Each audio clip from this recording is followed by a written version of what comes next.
Check. Check. Check. Thank you, Watts. Oh my god.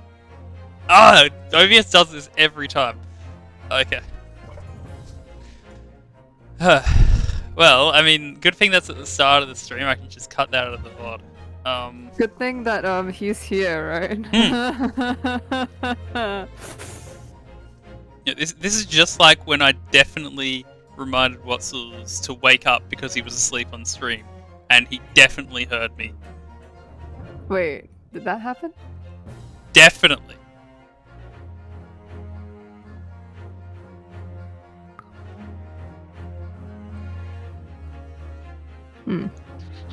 I don't remember this. I think Ben might remember it.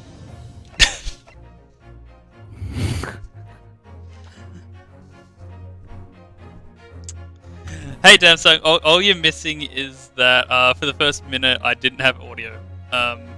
Because, you know, whenever you do anything, like restart the computer, I don't even know, OBS resets all the values to default, and default is apparently not one that actually works. Nice. Alright. Hi, dancer.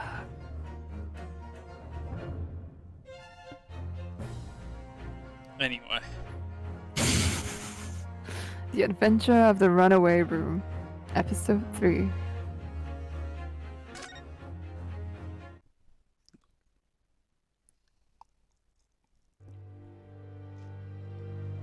I don't know any Sherlock Tales by this name, so this is brand new to me. Glancing over my records of the late last century, I am faced by the events of a certain bitter winter. How's the volume, by the way? A murder in a carriage. I think I might be a bit too loud. No, you're fine. No, I might be a bit too loud on the stream. Though the victim and the perpetrator were the only ones inside, there were multiple witnesses to the crime itself. However, none could have imagined at the time that such a seemingly obvious case as this would end in such a horrendous manner. My friend, Mr. Herlock Sholmes, once said of the incident, I believe... I hate that they say Herlock Sholmes so seriously. The prelude. I mean, the beginning of a long concerto. Would you prefer they said Sherlock Holmes, but they can't for legal reasons? Together.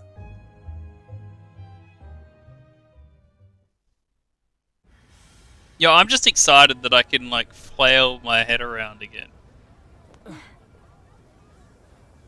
Amazing. And unfortunately, I have to remember everyone's names again. Really just a railway station?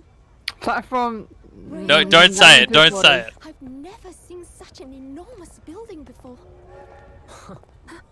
At least I'm not the one talking about an enormous building. This country is incredible.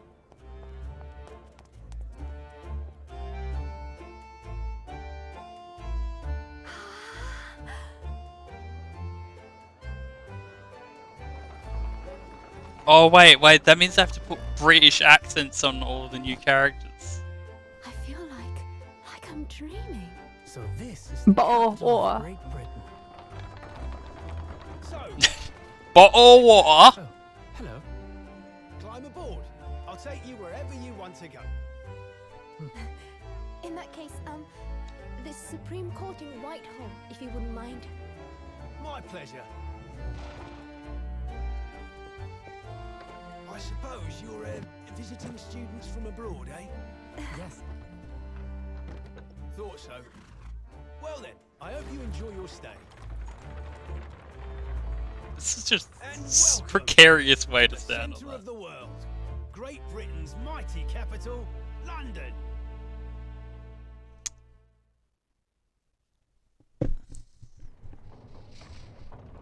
Also, you gotta say like biscuits and badminton, something like that.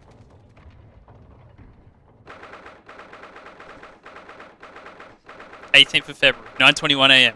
British Supreme Court Lord Chief Justice's office. No, I won't do it for narration.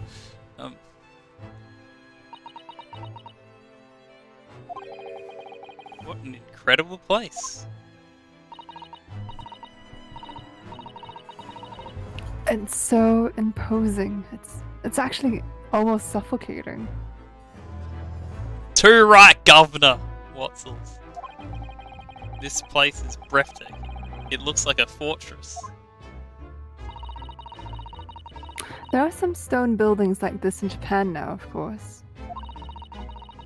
But they've only been built in a few short decades since we opened our borders to the outside world. An authentic example like this has quite a different impact, wouldn't you agree? Far cry from the wood and paper most of our buildings are constructed from. Wait a minute, they're talking about like Japan opening its borders. Like, oh, this is in the early 20th century. I don't want to spoil the rest of the 20th century, but it doesn't go great.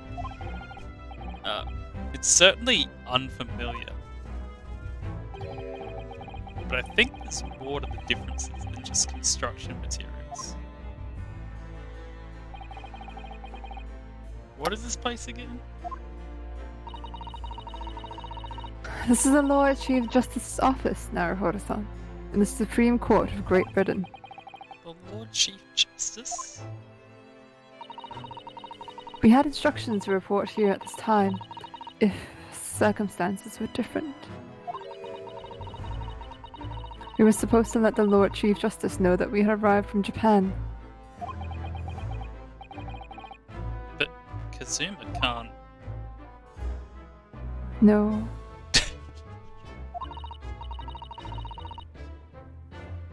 So instead, we are here in a different capacity. As envoys, to report the news of Kazuma-sama's death. Yes.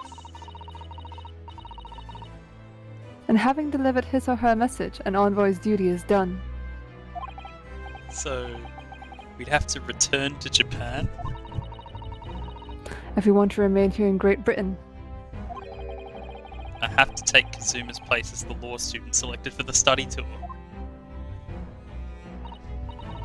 Yes, which means you need the requisite qualifications as a lawyer. Which is what I've been studying for. Off camera. Here in Great Britain, it's the Lord Chief Justice who appoints lawyers.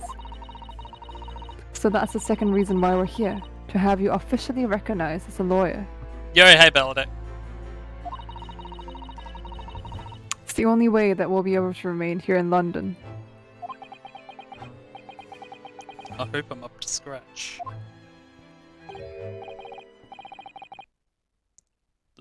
Good morning. Sorry for keeping you. Get a look. Oh, he's British. Oh. I trust you aren't too exhausted after your long voyage from Japan. This is just an exaggerated Australian accent. Just hire me to do all of it. No, I'm joking. Never let me do it.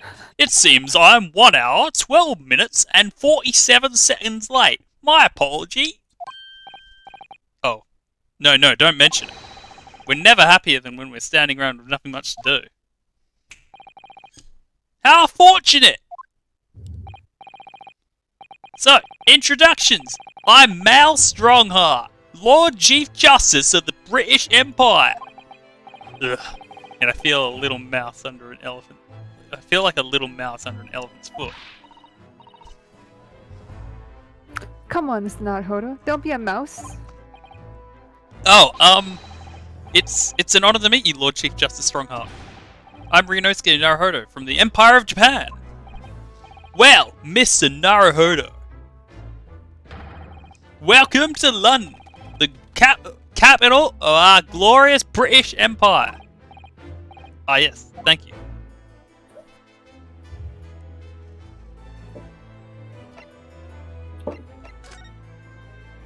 Actually, I'll talk to him first. That's usually the more convenient way to do it.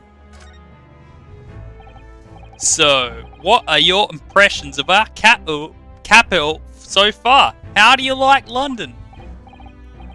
Oh, help! I've been so nervous since I got here that I can't remember a single thing about the city. It's simply splendid, isn't it, Mr. Naruhodo? Oh? We had a wonderful view of some of London's streets from the carriage on the way here from the station.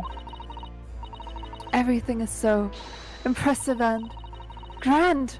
I must say I'm almost lost for words. I'm glad to hear you like it.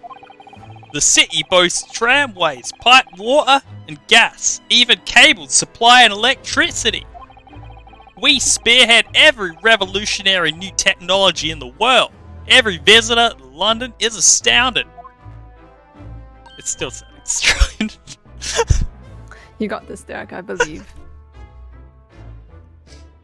Oh yes, astounded is the word. Thanks for saving me there, Status. And everyone seems so jolly and full of vigor.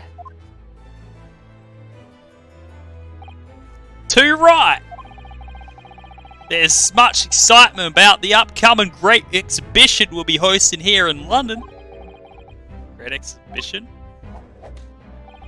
Cultural and technological achievements from around the globe are to be exhibited here in our great city. It will be the greatest spectacle of its kind in history and will make Paris's World Fair look like a toy shop. Gosh, I can hardly imagine how magnificent it's going to be. Great Britain's capital city is nothing but magnificent. London is the centre of the modern world.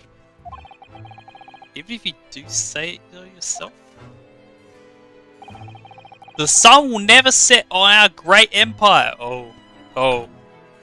Don't tell him about the next century. Perhaps it is fate that in these progressive times we welcome visitors from the land of the rising sun. Yeah, what's was about that? I don't want to throw Effie under the bus. But she had things that were out of her control. Yes. It's your fault for pushing forward your clocks an hour. Thank you. Throw him under the bus instead. Lord Chief Justice. It sounds more Australian than me. I think you're expecting a student of law for this study tour, weren't you? Like, if I can find a good word to cut the T out of, then it sounds British, but every other word is sounding Australian. Absolutely. A Mr. Kazuma Asogi, if my memory serves. That's right. The British government has already been telegraphed a full report on the situation. I understand. That sounded strange. I understand the young man lost his life aboard the steamship bound for our shores. Some amazing. Steve Irwin vibes. Oh no. That's amazing. Jack is channeling his inner crocodile hunter. Crikey! The news reached him before he even arrived. Oh, amazing. My country naturally extends its deepest condolences to yours. Oh, don't spoil the next century, Ross. Oh, thank you. And you honoured out this appointment specifically to inform me of the news. Yes. We are here in the capacity of envoys from Japan to report the sad news in person. They tell me you Japanese are a people of That doesn't sound right. You Japanese are a people of protocol and courtesy, and I see that it's true. And it is with some regret that I must inform you that the death of a young lawyer means this study tour arrangement can no longer proceed. If you would just hear us out, Lord Strongheart. What do you have to say, madam? It's about the study tour. Mr. Naruhodo here would like to make a proposal. What he now? Well, Mr. Naruhodo. God. I should just It roll sound with like it. he's a hoe. This is it then. The moment of truth.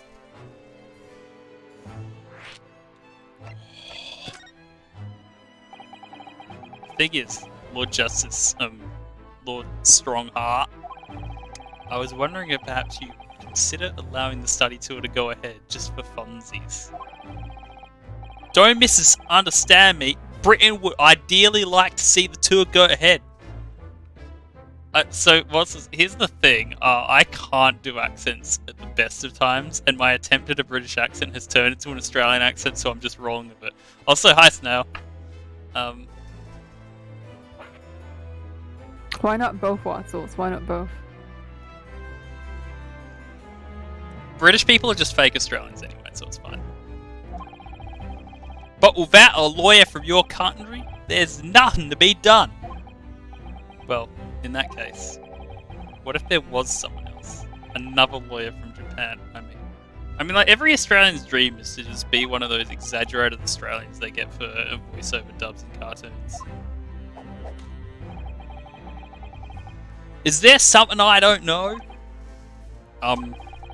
Only a single lawyer was invited to Great Britain from your country, and that was Mr. Asogi. At least, that's what I've been led to understand. Well, the thing is, this really isn't going well at all. I just can't seem to find the right words to say this to this bit. Mr. Naruhodo! I could ruin things here if I'm not careful. What I'm gonna say. If there's someone else here from Japan who could be described as a lawyer, it's... Miss Sato?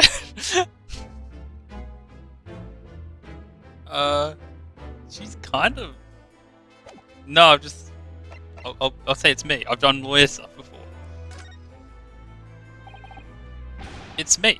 I can do it. Is that so? I mean, I don't have any qualifications as such, but... No qualifications, you say? And yet you still claim to be a lawyer? I have acted as a lawyer in court before. Only once, as it happens. And I had Kazuma to help me. And I was the accuser. But glossing over the details... I've been spending every spare moment of the journey here to Great Britain studying. I've learnt all about British law and the court proceedings while I was aboard the SS Booyah. Or the SS Booyah. The voyage from Japan is some 50 days, I believe. Not what you might call a full education. To become a qualified lawyer here in Britain, not only do you need a university degree in law, you also need to complete several years of training. Do all Australians who actually sound like that, like, do they actually speak from that part of the mouth? Because it's so weird to me. I realise it's far too short of a period of time. I'm asking the wrong people here, I think. Wait, what are you asking? I'm confused. Because, like, in order to put this exaggerated Australian accent on, I'm gonna have to, like, reach to the weird corner of my mouth to get that incantation out. But it's, like, so unnatural to me, and I'm wondering, like, are there actually Australians who just do that but naturally? It's weird to me. But I can't just go back to Japan. Kazuma, Mr. Asogi's journey had only just begun. Coming here on this study tour was all he thought about. I have to carry on and do everything he planned to do.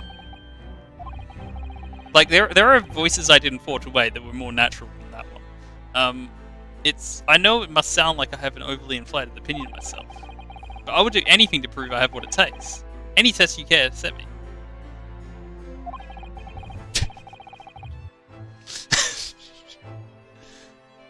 Just one chance. That's all I'm asking for.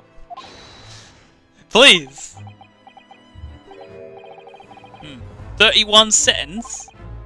Sorry? Your opening statement there, Mr. Naruhodo. It was 31 seconds long.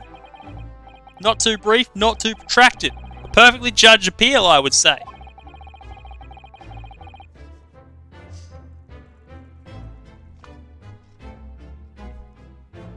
Which is a skill that would stand you in good stead as a lawyer. Oh, thanks. So you're willing to put those words to trial, are you? Well, I'm all for entertainment. Huh? But let me ask you one thing first, sir. Yes?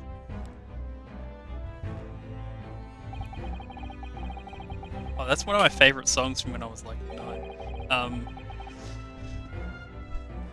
You say you intend to do everything Mr. Asogi planned to do? Are you firmly set on that path? That's a lie, actually. Lose Yourself actually was at #1 on my 10th birthday. It's one of only, I believe, 3 songs in history to be #1 on a chart that was dated on my birthday. I forget. One of them is All of Me by John Legend, and I can't remember what the third one is.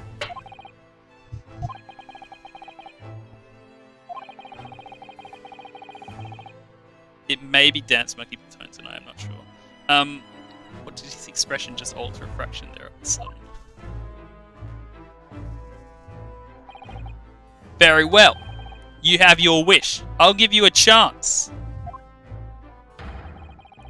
Test to become a specially certified lawyer. Whether you pass or fail, it's entirely down to you. Really?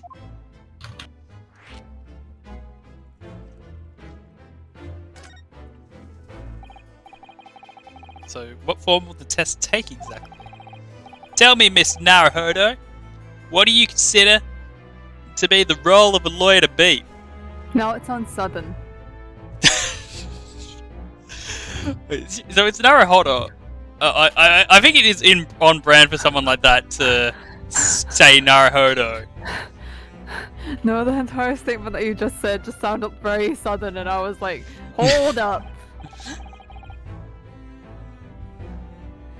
Yeah, but they didn't get to #1 monsters, so I don't have any other to compare with. Well, defending people, of course. Well set. So let's have you defend someone. Huh?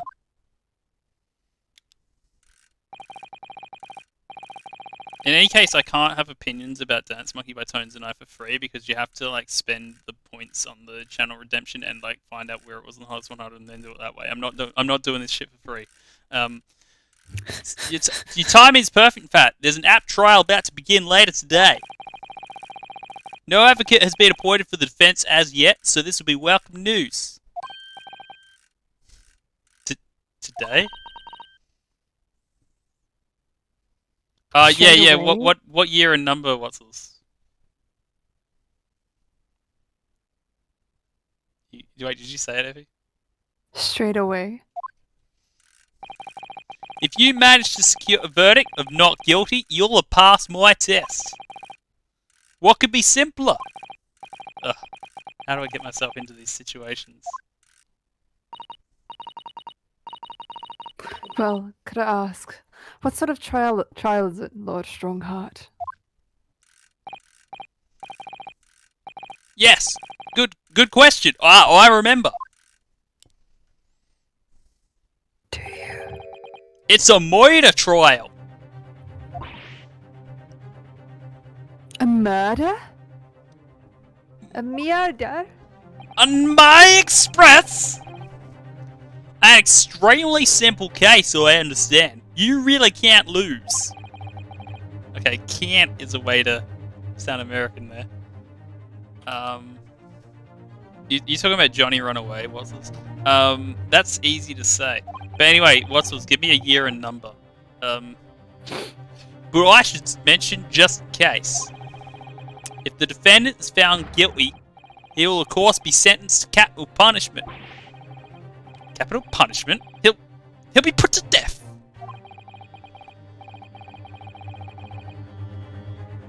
Here in Great Britain, murderers are sent to the gallows without exception. No, Watsels, it's 2 different redemptions here. The one you've redeemed is for me to rant or whatever in length about some song that made the hottest 100 across the 29-year history. You just have to pick what year and number you want. The other one is for me to rant about charts, which is a very different thing. Presumably, you read that in your much short C-based introduction to British law.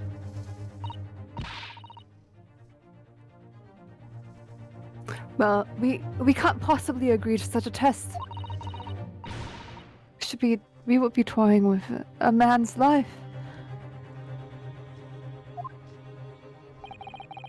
I am Lord Chief Justice, and I decided it's acceptable. But you can't do that, can you? These sideburns you can do anyway. There's no need to overcomplicate this. All you have to do is ensure that you don't lose. Ah, just don't lose, forehead.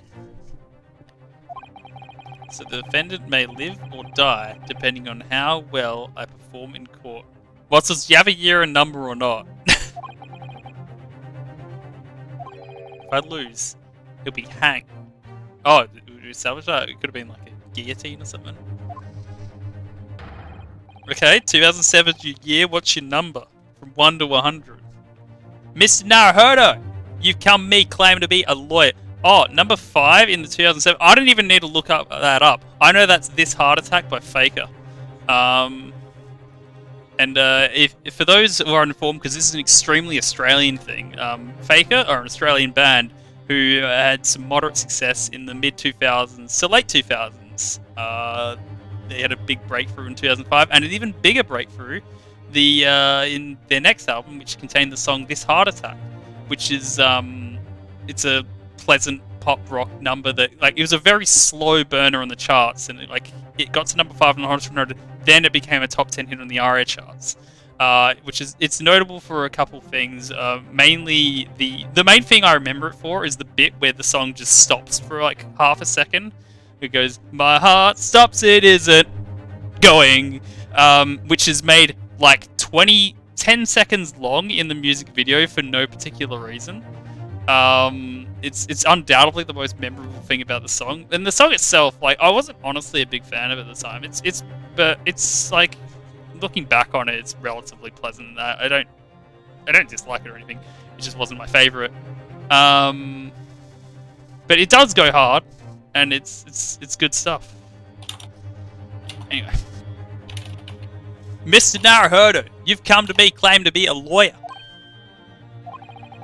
If you want me to take you seriously, you need to prove you're willing to do a lawyer's job.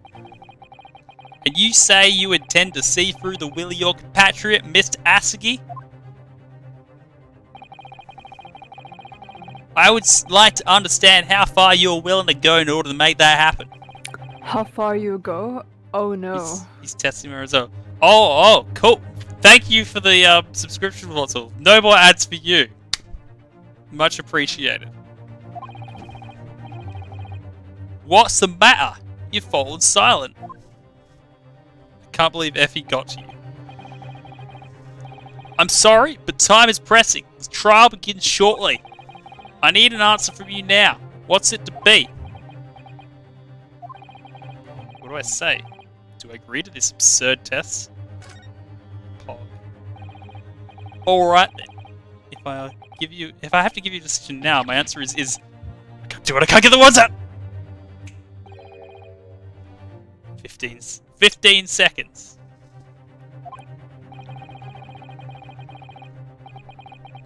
Your decision making needs work if you want to be a lawyer. That was too slow. Well, that's why I made it relatively cheap, Wassels, because I like doing it, and also, like, there's shitloads of songs to go through.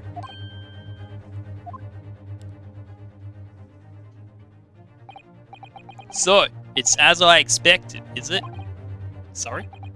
You have noble intentions, but lack the resolve to see them through. The test is cancelled. Thank you for stopping by. To my TED Talk. Go and acquire your ticket for passage back to the east tomorrow. This conversation's over. Yes, Lord Strongheart. Thank you for offering me a chance.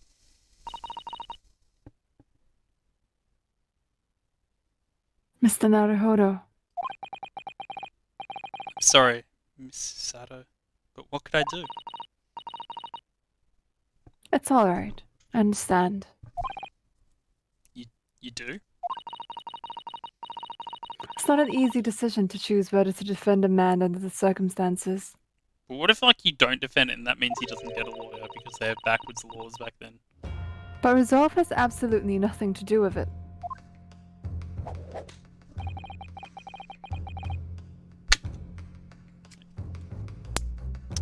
What are you trying to say, madam?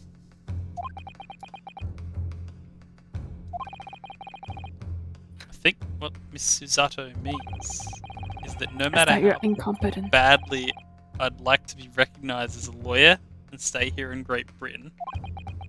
To risk another man's life by treating his one and only chance at a trial so trivially would be utterly unforgivable. And I feel exactly the same way. I'm trying to think if I have a better object than this pen. Just lying around. I don't know if I do, sadly. If I had an umbrella, that might be a bit much. Hang on. I actually don't memorize what 35 is. It feels like it's long loud hours, but I think it's a bit. 35 is Counting Sheep by Saphir. This is like the second time I've done a Saphir song for this. I think, what was the other one I did? It was Make the Moves Roll. Counting Sheep is the first single that they put out from their debut album. And I believe it was one of their best charting singles as well until Make Them Moves Roll a year later, which was like kind of surprising because it's an odd song. But it's like, it's a fun one. Like, I was really into Saphir at the time, and the song like just has a lot of, it's got a nice groove to it. It's got weird bits. It stands out. I like it. The answer to the question, Watts, is I have every single Hottest 100 in the playlist on iTunes. I'm sure the defendant won't see this trial as tests, as some kind of experiment.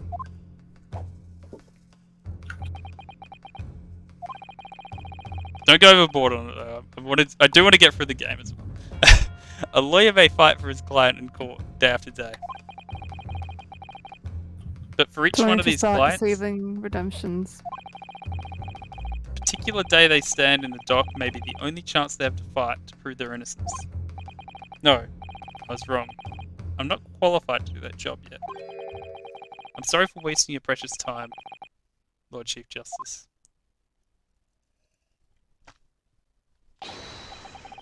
Wait, Mr. Naruhodo! Oh, was there something else? I've gotten even more Australian! It's approximately 20 minutes by carriage to the Old Bailey from here. If you leave immediately, you should still be there on time. But it just said that I was quite serious in what I told you. The defendant in this case has literally no one else to advocate for. Oh, I was right. What? At this point, he can't hope to find someone to represent him. The trial will begin without a defense. And if that happens, there's only one possible outcome. He will receive the most severe sentence the judge can pass down. That's awful. But that is the truth. Why does it have to be like this? Please don't expect an answer to every question. Okay, I gotta check this one. I have no idea what this will be. 76, you say? That is, oh, it's more Saphir. This is, Listen to Soul, Listen to Blues by the, Canberra electronic trio that you know so well, who was Saphir. This was their first single. And it's a quite mellow song. It takes a while to build up. And once it builds up, it turns into an absolute banger. But, like, it's very, like, again, like, Saphir just very unique in that time. Like, they just kind of did their own thing and people really liked them. And, like, it's just, like, really nice, mellow, softly spoken vocals, and then just huge beat drop when it comes in.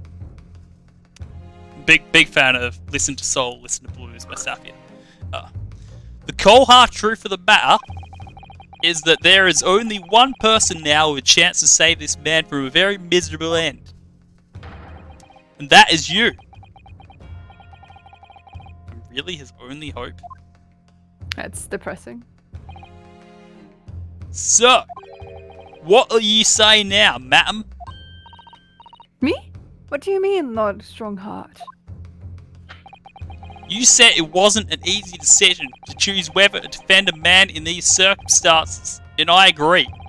But in my estimation, it is purely and simply a matter of resolve.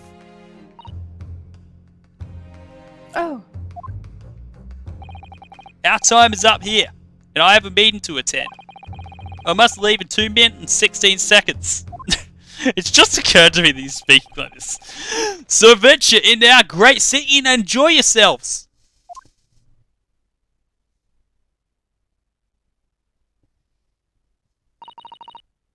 He's gone. Oh, that perspective is funny. The Old Bailey.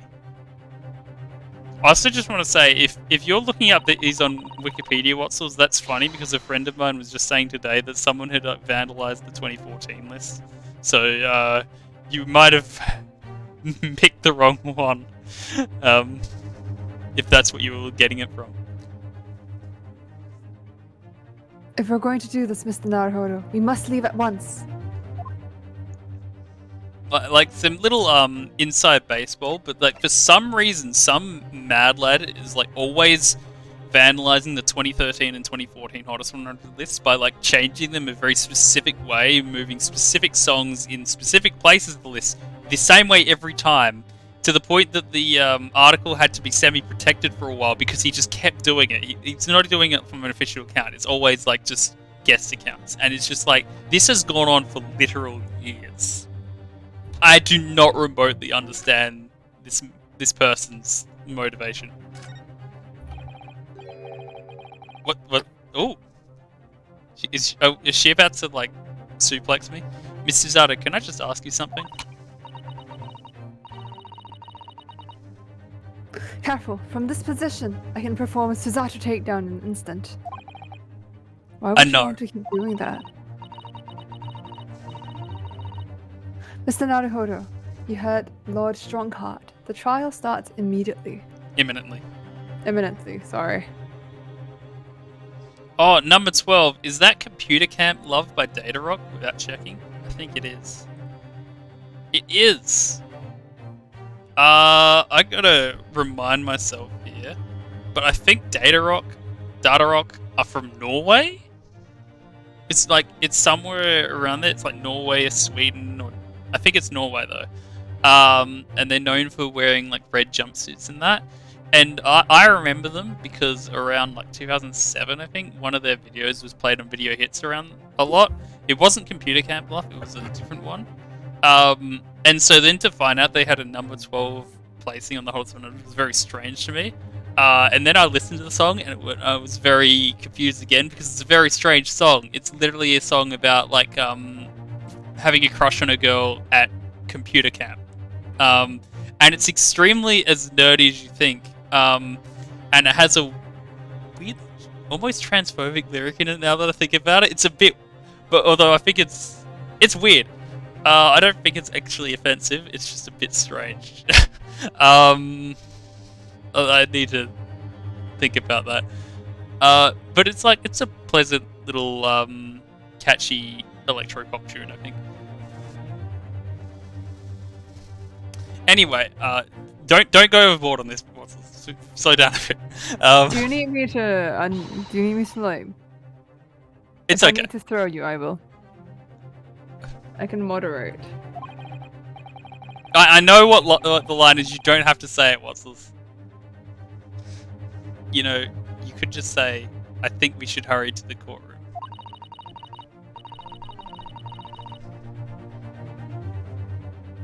If you need to ask me anything, it better wait until we're at the Old Bailey. I don't even know what, like... Did I just click on anything? That's weird. Why do they do it like that? Sorry. Oh, it's the classic Ace Attorney! Where you have, like, the generic dialogues to ask the, Maya character. Mrs. Zato, can I just ask you something? Wait, is this not what she just said? There we go. That's fine. It's fine.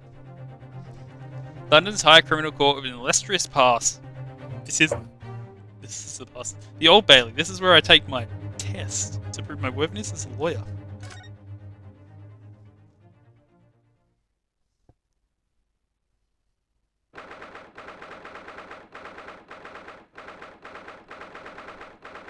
18th February, 9:45 a.m. The Old Bailey Defendant's Antechamber. I should say, like, no, what's like, my point is, like, I don't know if it's offensive, but I'm not the right person to ask. It does feel like it's just playing off it as a joke, though. Like, and I'm not sure how I feel about that. I did think it was funny when I first heard it, but maybe, yeah, I don't know. Oh, thank goodness. We're in time. There's still 15 minutes until the trial begins. I never knew a horse-drawn carriage could go so fast. I thought my teeth were going to rattle loose. That was a great line reading from me. Perfect. 10 out of 10. Did you hear what I said to the driver when we climbed aboard? Oh shit, where did I put my book that I was shuffling through last time I did this? Oh, here it is. I'd go like okay, I've got that ready to go.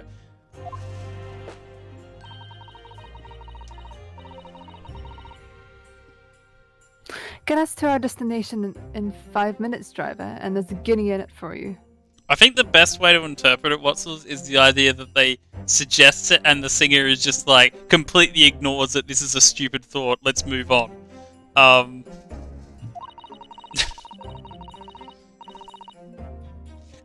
And the comedic timing of that, I think, is good if it's trying to be wholesome. It's one of my favourite lines from the Herlock Sholmes stories, and it worked quite perfectly. I'm not sure why you're so pleased. I thought we were going to die, and we had to pay gold for the privilege. Well, at least we arrived here before the trial started. Yes, well, I suppose there's that. Anyway, I don't understand it.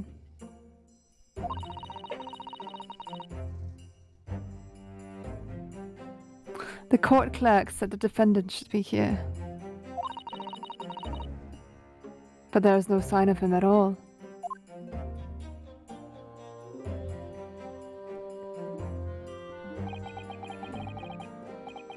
So, slow down, Watson, slow down. So, this is the Old Bailey. Even if there's room for defendants to wait in his grand. Watsels, I don't speak threats. I will remove that redemption temporarily. Even if Derek won't. Okay, wait, he may be running out of points. That might be okay. Okay, good. That might be. Or I it's. want you to think. I'm feeling tense, that's all. This place gives me the same sense of foreboding I remember from the Supreme Court in Japan. Impressive air. Almost as if the building itself is going to crush whoever is about to be sentenced. I can't wait until I make some sort of compilation of every single one of these redemptions, and there's just this long stretch where it's just Ace Attorney, Ace Attorney, Ace Attorney, Ace Attorney, Ace Attorney because Watsels went mad with it. That'd be Did he fun. go mad, or is that regular Watsels? I don't know. Wait, when did Sage Francis come up? I don't even... Is this a conversation I missed?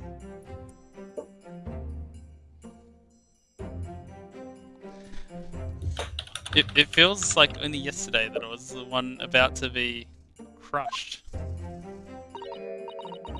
by the fists of God.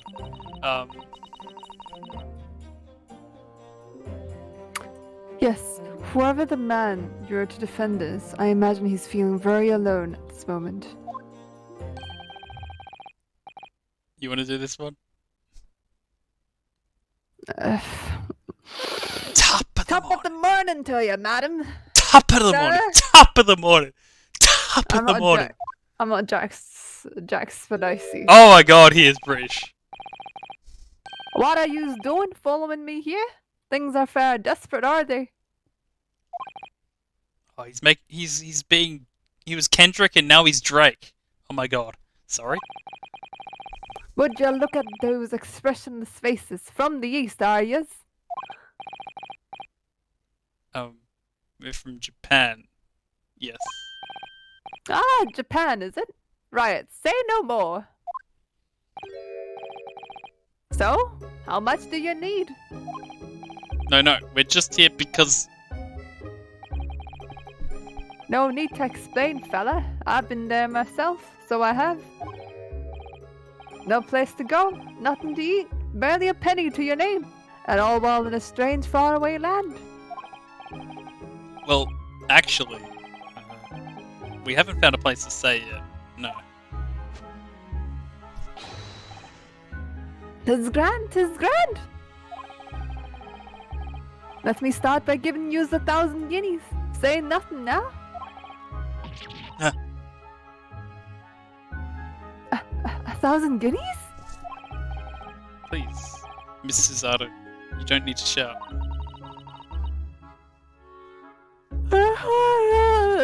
Excuse me, but 1,000 guineas is. I commit to the parts now. This is my promise in these streams. The real reason I couldn't stream last week is not because Effie was busy, it's because my neck hurt. Is enough to build an entire mansion in the most prestigious area of Tokyo. Tokyo? Toko? From Danganronpa? Nope. What? Oh, sorry, like that was absolutely a moment where you nothing like. I like to ensure I have sufficient funds to weather a rainy day, you see. I have enough wealth to buy the city of London 2 or 3 times over. Could that much rain even fall in one day? Well, even so, we couldn't possibly accept such a large sum of money. Really? Oh shit, do I need like a coin? And like chuck it in my eye? Please no. Ah, that hit me right in the eye!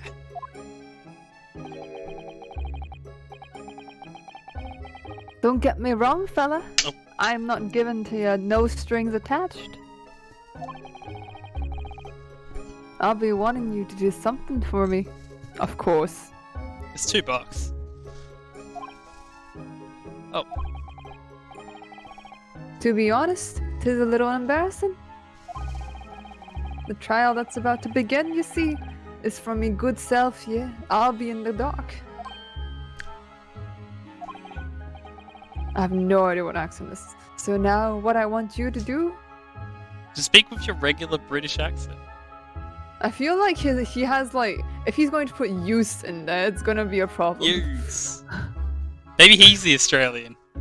I don't know, who says use the most? Precisely. But then the fact that he said top of the morning makes me think he should be Irish. Just come along with me and stand there beside me. Officially, you'd be my lawyer, but that's just a little detail now. Oh, well, the thing is... Don't worry about a thing. All you have to do is stand up there next to me. Nothing more. Yeah, that ting, that's Jamaican patois, so that's another element here. I don't know Wait, what's going on then. I can't be the only person in this like chat who knows the song Range Brothers by Baby Keem and Kendrick Lamar, because it just makes the phrase top of the morning incredibly funny. Otherwise, you see, the trial is going to start without me having any kind of representation at all. So it's true. The Lord Chief Justice wasn't just making it all up. He should be saying top hat of the morning. I'm terribly sorry to have to ask, but I don't have a top hat, damn it. is it me and you're the defendant in this trial? Just balance something on your head like I do. I'm trying to think, what's the most hat-like thing I have?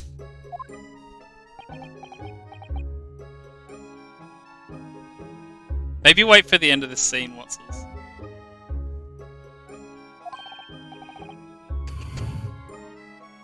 Bluster and blazes. Do yous not know who I am?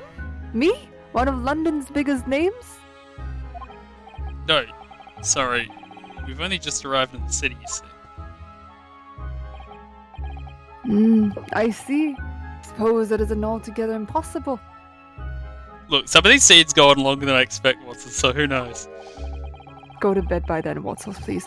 Well, just next to Hyde Park there in the centre of London is another beautiful park. Sorry? A park?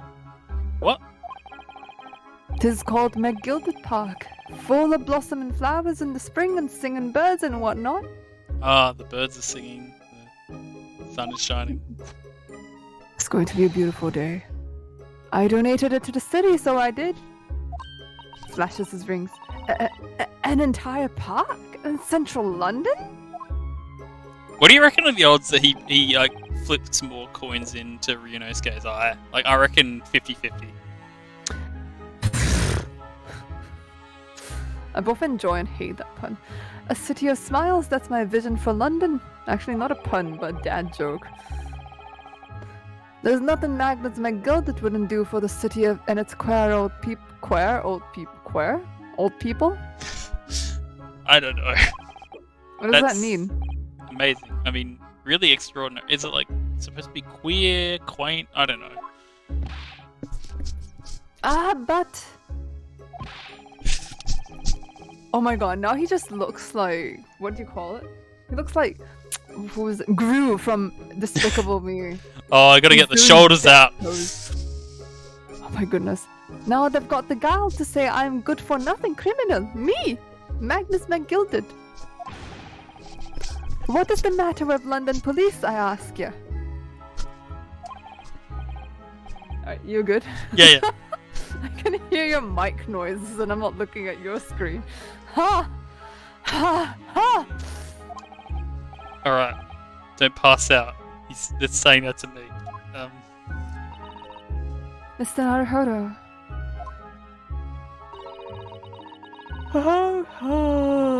Excuse me. Perhaps now would be a good time to introduce ourselves while the gentleman catches his breath.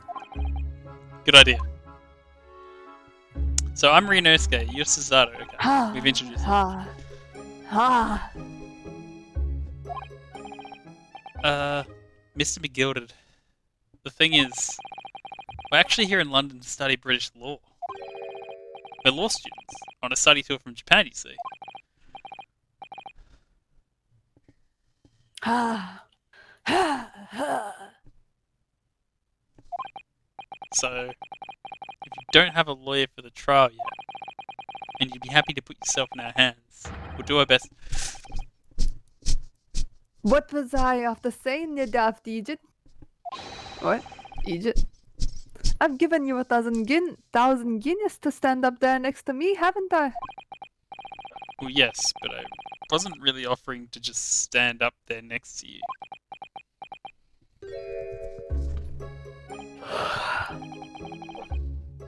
Oh, I think I see what's going on here. Sorry? I know what you're thinking.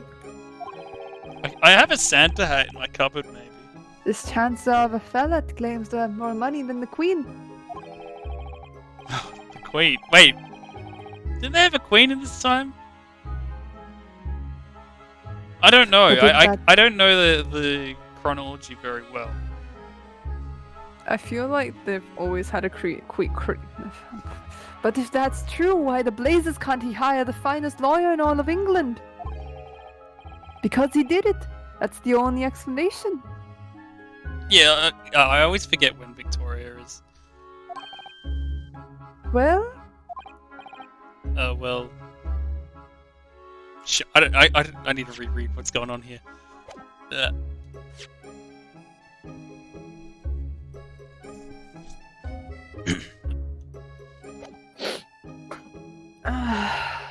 Exactly!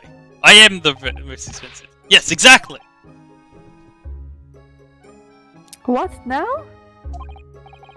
Well, like you said, if you have all that money but you don't have anyone represent you in court, there's no other logical conclusion than that you're guilty of the charges. Just because you're correct doesn't mean you're right. Well, you call a spade in the East, you do? Oh, I'm sorry, I didn't mean any offense. I still can't express myself very well in English, you see.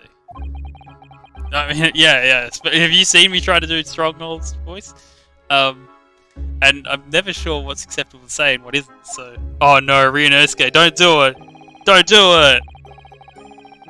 Is that so?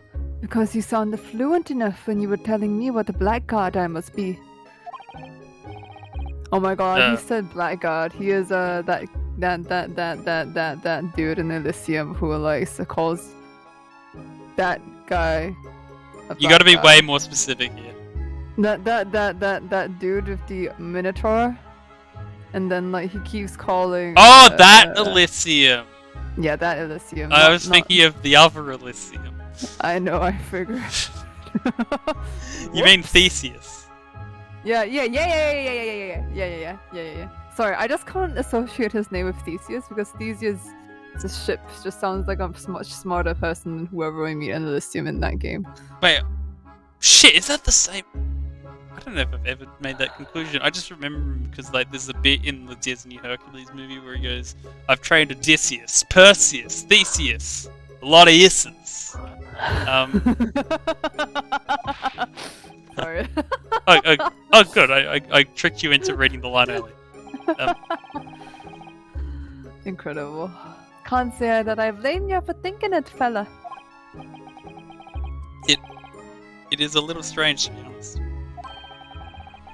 But you don't have to be a lawyer. I mean, oh, that movie's a banger, and it's taught me so much about Greek mythology, which I then learned is not actually true. But it's fun to think about. Wait, which movie? Disney's Hercules from 1997. I feel like I need to rewatch it just because I remember nothing. I remember everything. I could detail the entire plot from zero to hero to back to zero to back to hero. No, I feel like I want to watch it. Sorry. That's fair too. That'll be the fault of the Reaper.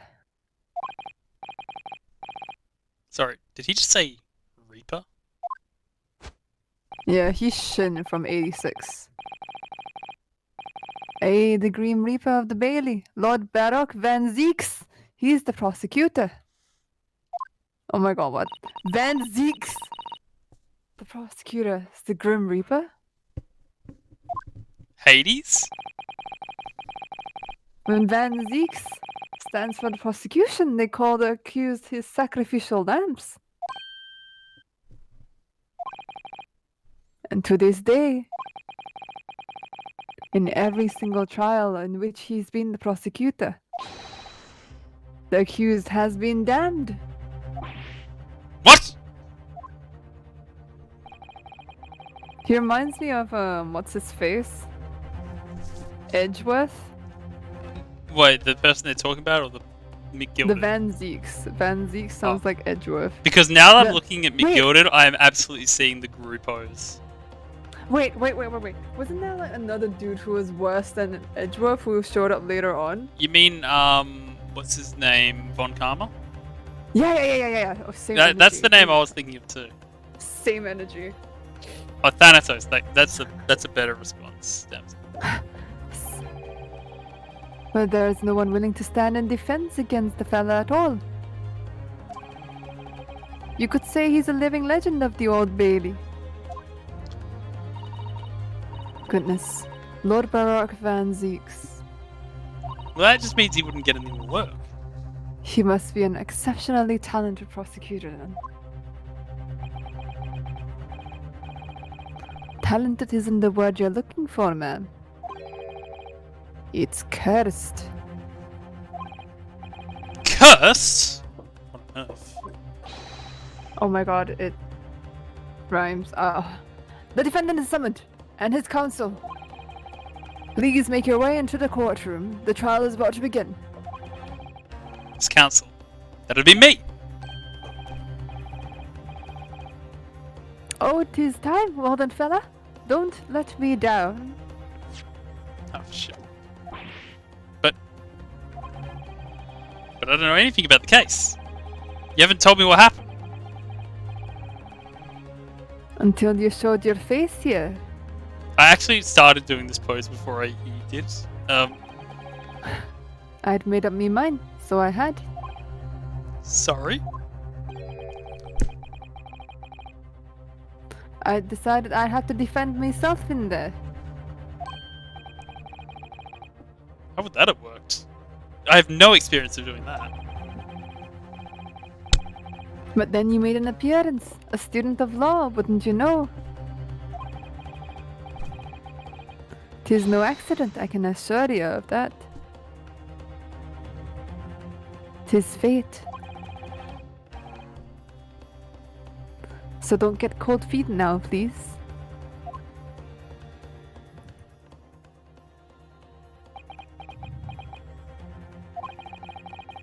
I literally know nothing about the case, or about this man who stands accused. In fact, the only thing I do know is that I just can't just turn my back on him. 'Cause he's a funny voice.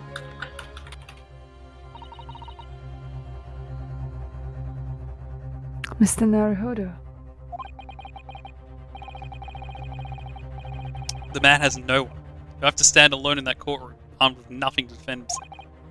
Yes, something that Kazuma would have never allowed to happen. Kazuma. Counsel for the defense, what are you doing? If you're late for the start of the trial, you will lose your right to stand. I'll be right there.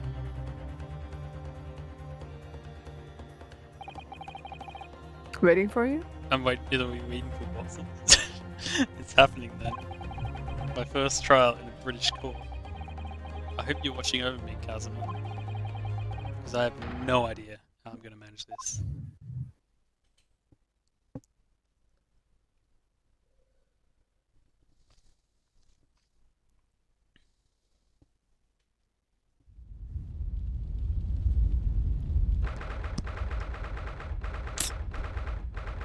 February, 10 AM, the Old Bailey courtroom. Oh, what the hell? This is the most British assembly of people. So this is the High Court in Great Britain, the Old Bailey. I bet these people have some progressive views about trans people. The centuries of history in this place are palpable, isn't it? It's so different to the Supreme Court in Japan.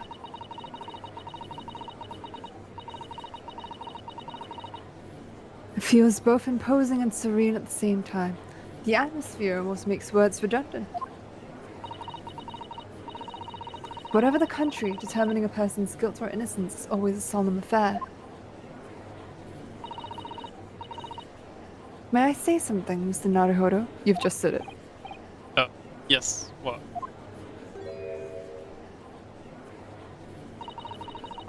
Your eyes look ready to pop out of their head again.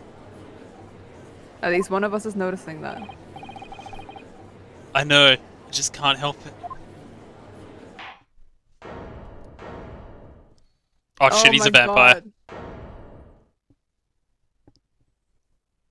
Same energy. Do you want to be British, Judge? In the name of Her Majesty, the Queen, I hereby declare this court to be in session. I need to think about it and voice this other guy. We are here today to determine the guilt or innocence of Mr. Magnus McGilted. Wait, do we have a court record yet? Okay, Poggers. just the armband. That's good. I now call upon the consuls for the prosecution and defense to declare their willingness to proceed. The prosecution is fully Jesus prepared. Christ. That must be the Reaper of the Bailey. He really does look fully prepared to dispatch his next poor victim to the underworld. Do I need to get like a blanket or something? I don't know if I have a good one for this.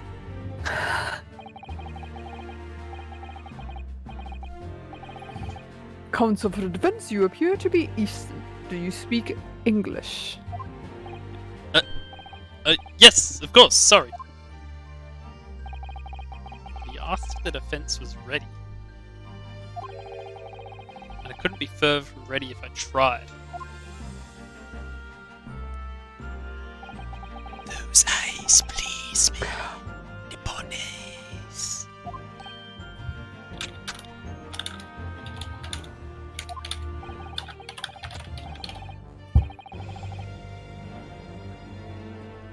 They shroud your fear your doubt, your trepidation. How is this gonna last? I wonder. They run wild, clinging to some phantom notion of courage. The quintessential look of a sacrificial lamb. Ugh. A cold shiver just ran down my spine, all the way to the tips of my toes.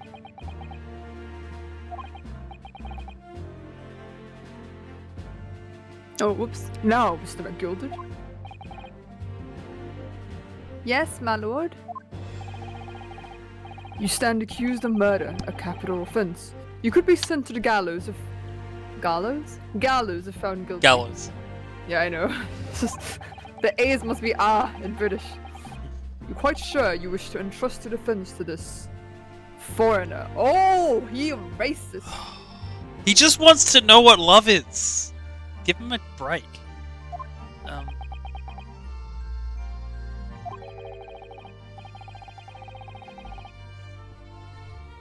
As I've said, my lord, 'tis a grand thing to give opportunities to the young. Even if the fella is a student from some little island off in the far east. Is it not the British way to ignore the dangers to yourself and give those less fortunate a fair chance? It is not the British way. You're correct. I'd like to think that acts of chivalry do the great British Empire proud. Proud! What a fine gentleman London has him. Did you hear he donated £5,000 to the government the other day? Mother, please, can we go to play in the Gilded Cock? It seems as though everyone in the public gallery is firmly behind Mr. McGilded. Wow, they're a fan of an accused murderer? Wow, they'll fit right in the Netflix generation. That's definitely welcome news, and he certainly has a way with words. Got a way with words. I'm surprised he didn't convince anyone to defend him.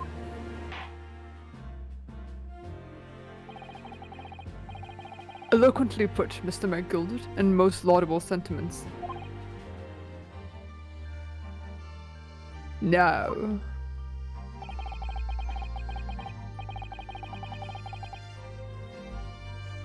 Ladies and gentlemen of the jury, I am sure I need hardly remind you. That it is the weekend. Ah yes, do you need to do your Wordle? No, I can wait.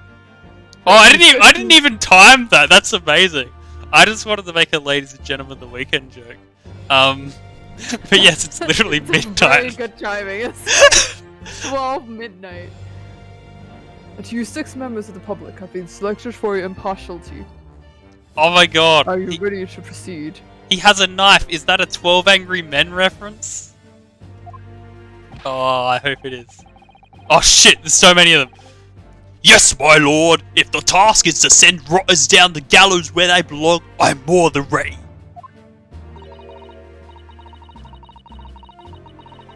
At the manor, his lordship always says we should dispose of rubbish promptly.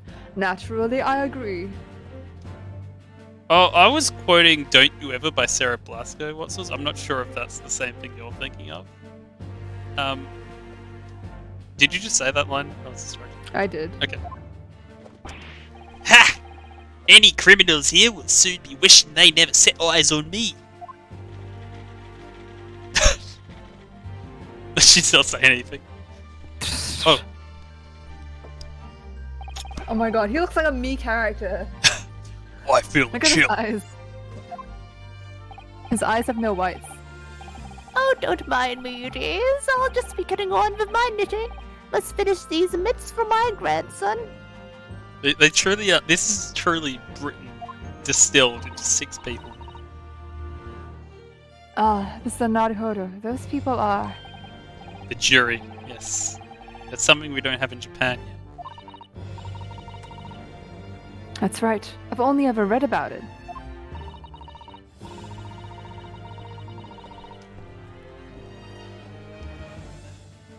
Alright. But here in Great Britain, the court's final verdict depends on the opinions of these 6 jurors. I'll say it, I don't think a member of the jury should be brandishing a knife and playing with it.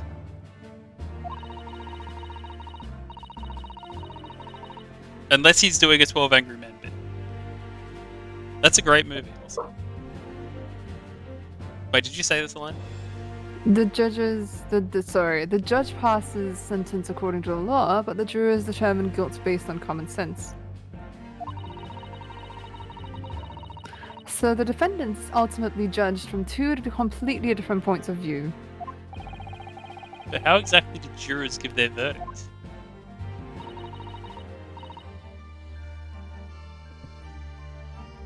That I don't know, but...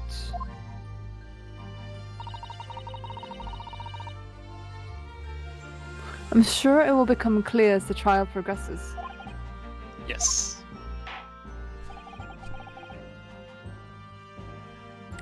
Prosecutor Van Zeeks. My lord?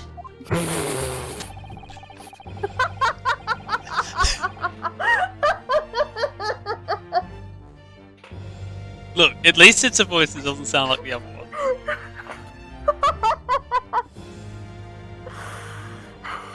I need to breathe.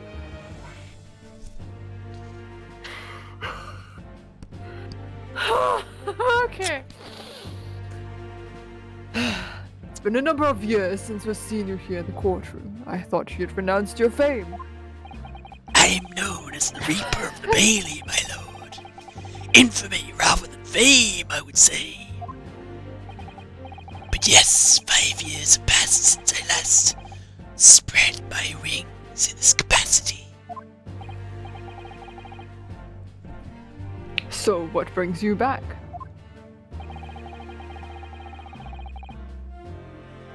Is there some change of circumstance in which the court should be aware?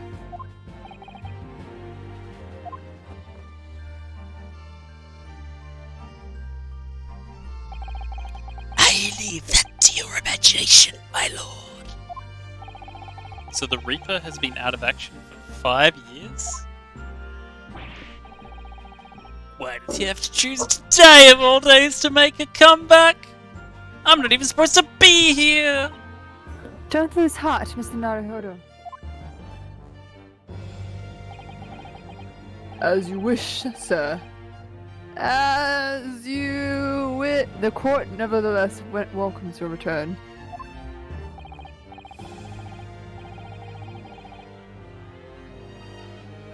Now then, opening statements, I think. A summary of the case, you please. You go first. Certainly, my lord. But who's on first? And what's on second? And I don't know's on third. Yeah. As your lordship is aware, this is a case of overwhelming simplicity. You must be the only ones in here who aren't aware.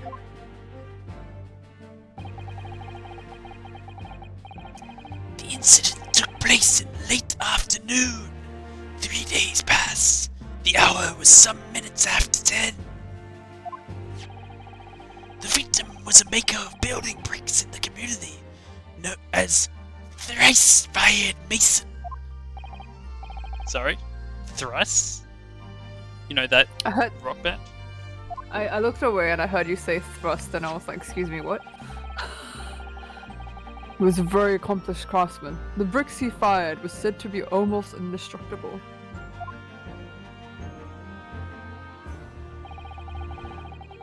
The victim's corpse was discovered in an omnibus in service on the streets of London at the time. A dagger that had been thrust into the victim's abdomen is believed to be the ultimate cause of death. Oh, he's got bricks for days. Here is the updated autopsy report from the investigating medical officer at Scotland Yard.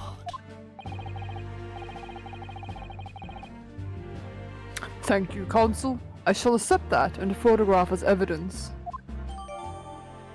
A report prepared by the Scotland Yard coroner. It gives the cause of death as internal hemorrhaging as a result of a single stab wound to the abdomen.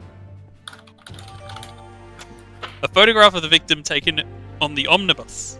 The knife is his abdomen is clearly visible, but his face is partially obscured from the view of an old crooked head. Is bus short for omnibus? This is This is brand new information.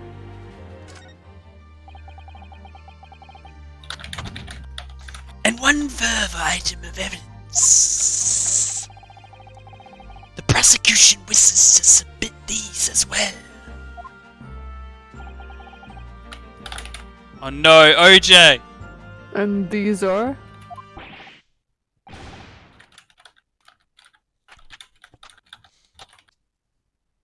Is that blood, Counsel? Yes, my lord. Seized by a policeman who arrived at the scene. These gore-soaked gloves were taken from the hands of the accused when he was arrested. What?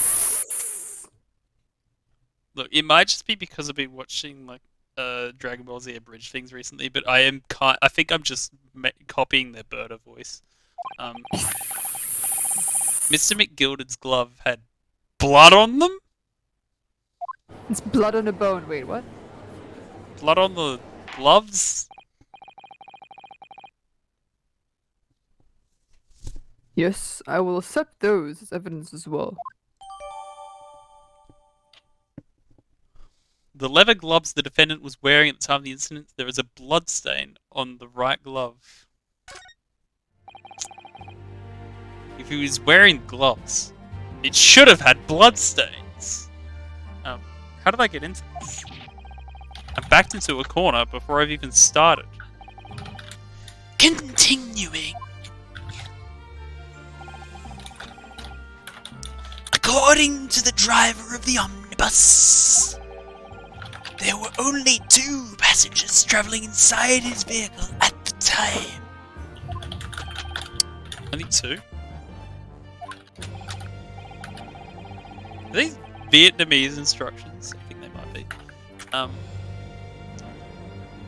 Obviously, one of the passengers was the deceased brickmaker, Mr. Mason. The other was the accused, Magnus McGilded.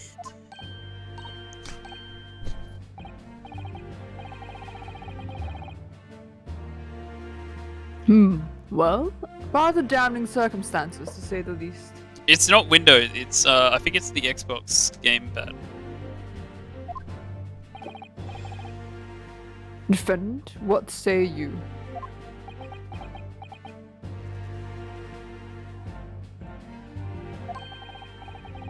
I can't do Irish triple dots. Well, of course, I have no recollection of such a thing. I'm emulating the silence. Or sextuple dots. Sextuple? Sextuple?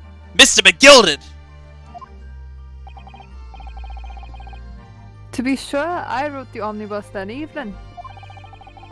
But whenever I'm in a carriage, I'm taken of a fierce tiredness and I always succumb to it. Are you claiming to have been asleep? 'Tis the motion of the carriage, my lord. Lilton, so it is. So when I opened my eyes again, 'twas a desperate sight before me. The body of a man I'd never laid eyes on before in me life. I saw this god. Now I ask you, what good-hearted soul wouldn't rush to help a fella bleeding from his stomach? I wasn't about to start worrying about me gloves now, was I? I reached out to give the man a hand.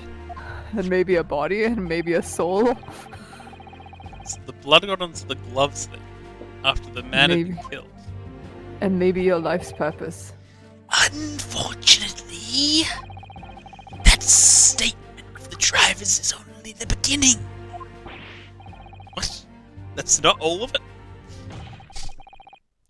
There were multiple witnesses to the precise moment of the Sebastian. was fatally stabbed. Oh, that turned Australian. What did you say? Sashi. Sorry. Oh, it's no, bad. no! What? I will not invoke JK, unless we're talking about Jamiroquai.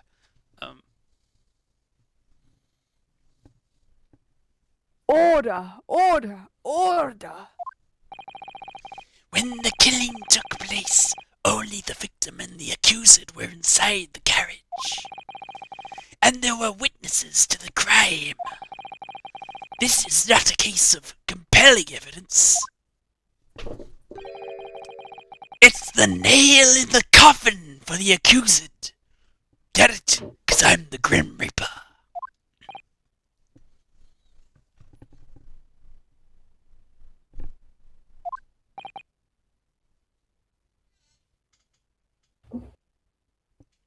I don't know what that is, Benedict. And I'm scared.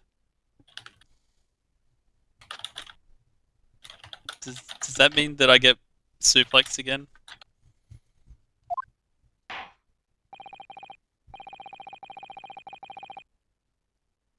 Thank you, Counsel. The circumstances of the crime have been made quite clear. Also, you missed the chaos of the first case, Watsels, in which case, like, there were, like, 3 people in there, but also a 4th person, but no one was admitting to be there because they were just, like, gaslighting me into thinking... No, because they're cowards.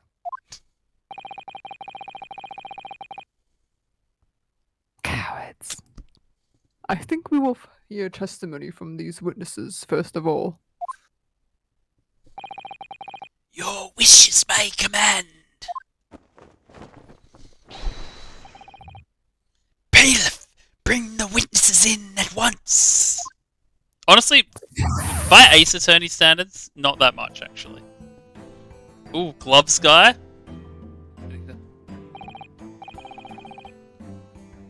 Witnesses, your names and occupations. Wait.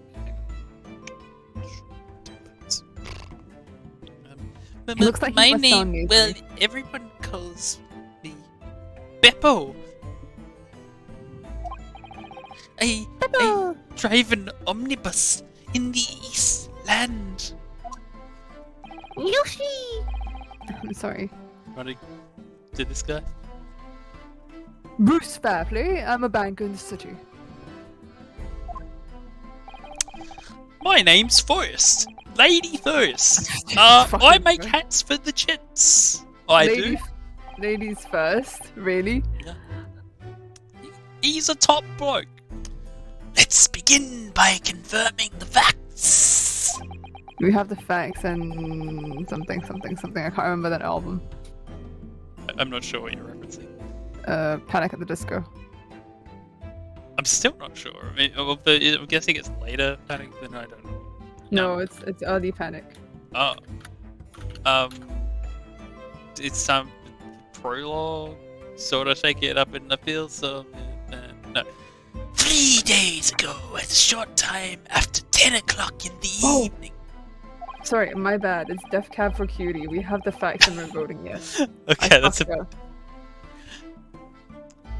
All of you present in the stand were in an omnibus and witness to the aforementioned incidents. Is that correct?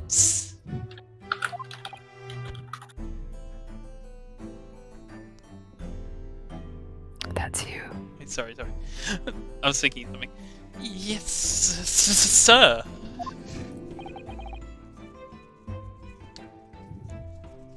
Wait, his name is Fairplay. I just realized. Quite right. Yes, sir. That's all right, sir. That's a better British accent, I think. Very well then. Let's proceed to your formal testimonies, please. Each of you will tell the court precisely what you saw, as they always will, right? With full accuracy, and we'll just revise it later if we're wrong. What the witnesses saw. It was the last bus of the evening, so I had few customers. I remember it well. The victim and the man accused of killing him. The victim and the man accused of killing him were sat next to each other inside the bus. I'm gonna get RSI from this. Then out of the blue, the accused just reached over and plunged a knife right into his guts. Please don't get RSI, I don't recommend it. That's right, he stabbed him. I screamed, I did. Couldn't help it. As soon as I heard the scream, I stopped my bus, and then I saw it too.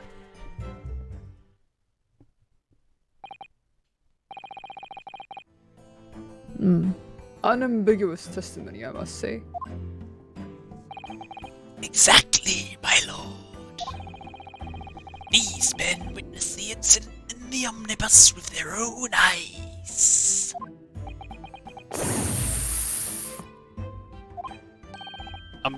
I'd like to ask a question, if I may. Yes, counsel. Well, this testimony makes absolutely no sense to me whatsoever. I gotta admit, I was committing too much to it that I didn't even read what they were saying. I have this problem with reading visuals. Oh, I totally get that because I have the same issue. Why not? Well, the incident took place inside a moving carriage, didn't it? As has been clearly stated from the outset, yes. Well, in that case, just how could these two witnesses have seen what happened? There's no way they could have seen the inside of the moving carriage.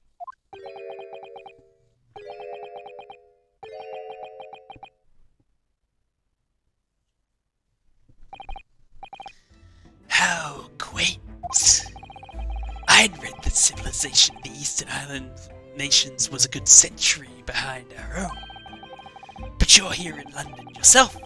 Are you really so ignorant about our omnibuses? Huh? Tell me, my Nipponese friend, have you ever travelled in an omnibus? I have not.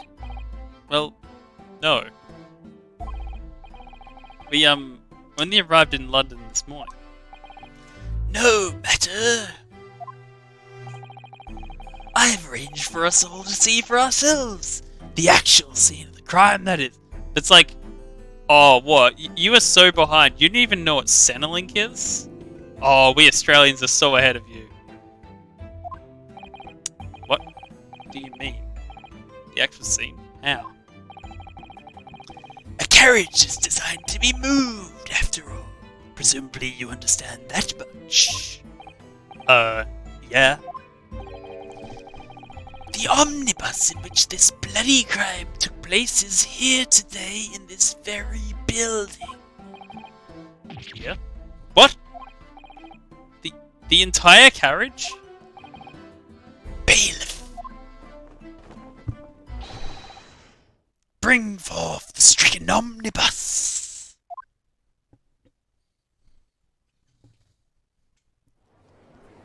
Did we just, oh my goodness, you just like casually, yep. Are we about to, like, put that omnibus on the witness stand? So, that's an omnibus. The omnibus. I can't believe they could bring something so enormous in here. Great Britain's courtrooms are amazing.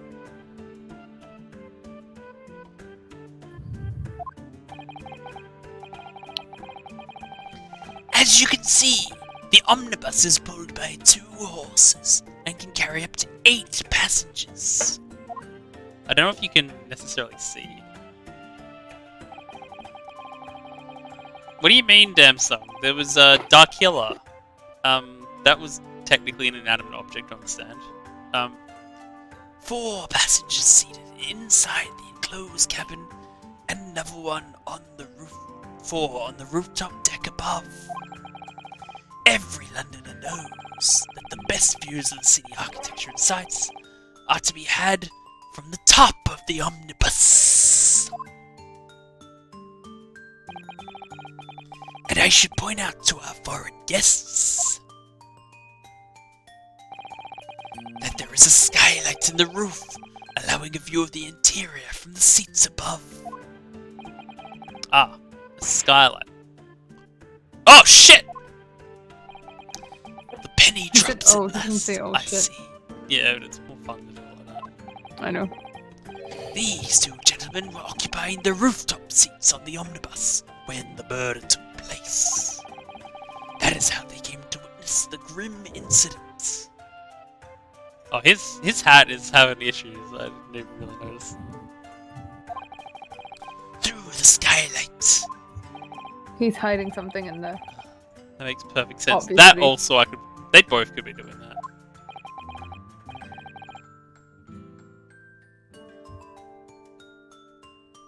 Well, Council, this is a first. It's weak. In all my crimes behind the bench, I've never experienced the crime scene itself being brought into the courtroom.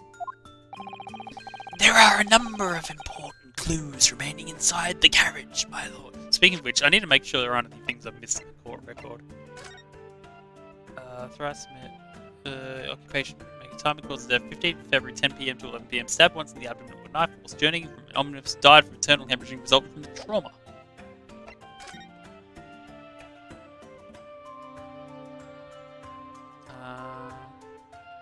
It's like a little weird thing on his vest here. Like a peace sign. I don't know what that's supposed to mean. Not sure I see anything else. Note. It's definitely on the inside though. The gloves. This is definitely blood, isn't it? Nah, it's tomato sauce. Not the most pleasant sight to be confronted with on our first day in London. Well, nothing will come of a grumbling now. No. By the way, is Mr. McGilded right-handed? Hang on. That's the right hand. Yes, I don't know if this I is believe reflected so. on the screen. He was toying with a coin in his right hand a little earlier. Ah, pity. If only you'd been left-handed. I think blood in either glove would be fairly incriminating, really.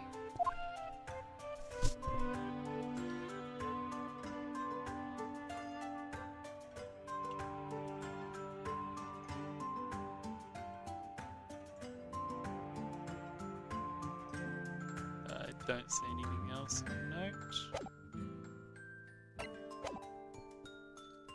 Because he's a protagonist in an Ace Attorney game, what's this? He's not a real lawyer.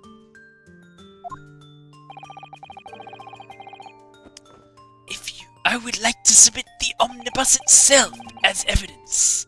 That is the prosecution's wish. It's a lot. That's a very huge thing to submit.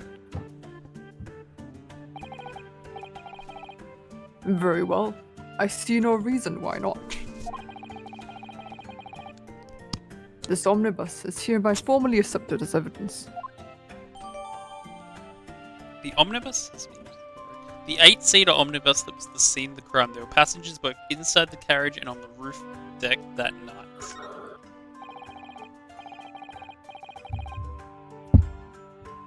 I can't believe it. The entire crime Doesn't the scene crime scene entered as already be submitted as evidence? that was Evidence? valid. Sorry. Well, Like, I shouldn't mean, the entire crime scene already have been submitted as evidence? to be fair, Watsons, by the by legal definitions, they are not innocent if they're sent to jail, but also in this case, it's sent to death. Like, they are guilty by definition. So it's fine. Catch 22, quid pro pro, QED. Yes, Great Britain's simply extraordinary. I could help myself a lot by giving that omnibus a thorough examination, seeing as it's here. Okay. I want to look at the bottom. It won't let me.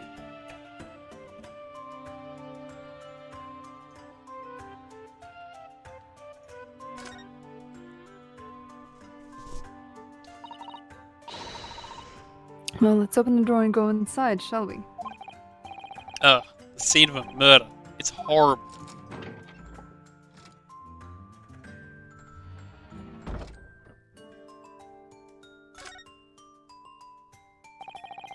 That's blood that's soaked into the sea. The victims, obviously.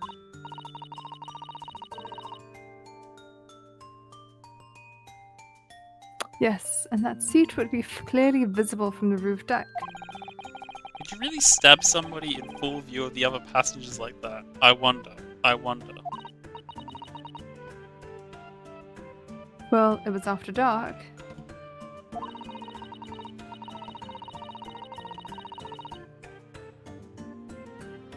And there was a lamp on in here, so perhaps the culprit could see anything outside through the skylight.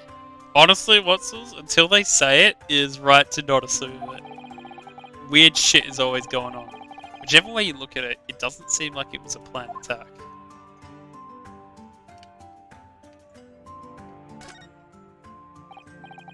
Ah, that's a poster for the Great Exhibition that's due to start 6 months from now.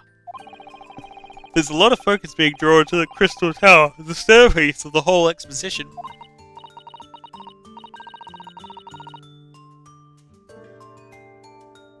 Ooh, the Crystal Tower. It's under construction already, I believe. People all over London must be fizzing with excitement at the prospect of such a grand event.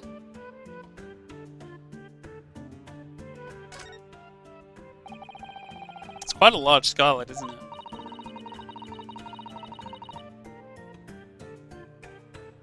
Yes, quite large enough to afford a good view into the cabin from the roof deck. And there doesn't appear to be handle or catch of any description. So I suppose it can't be opened from inside the cabinet.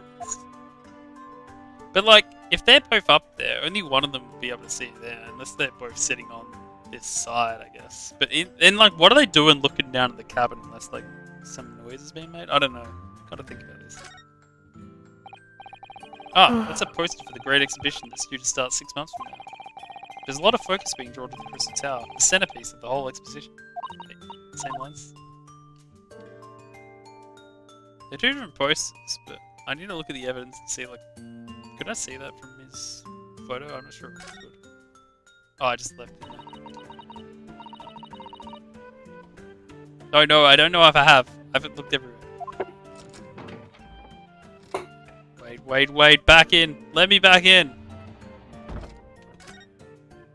Also, like, this is, like, I guess canonically, we're, like, just, having a step into the evidence and just, like, having a gander. This seat has a handle, it seems. Oh? Does it have a handle in the situation? I mean, it's inanimate, so I can't imagine so. This looks like all sorts of equipment that might be needed to keep the omnibus running.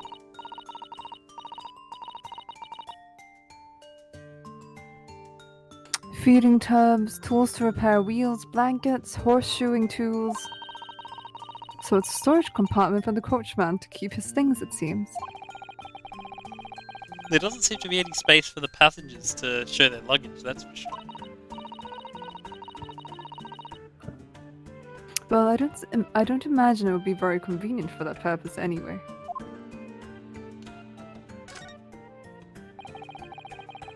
This looks like all sorts of equipment that might be needed to keep the omnibus running. Oh. Is it here as well? There's no handle here.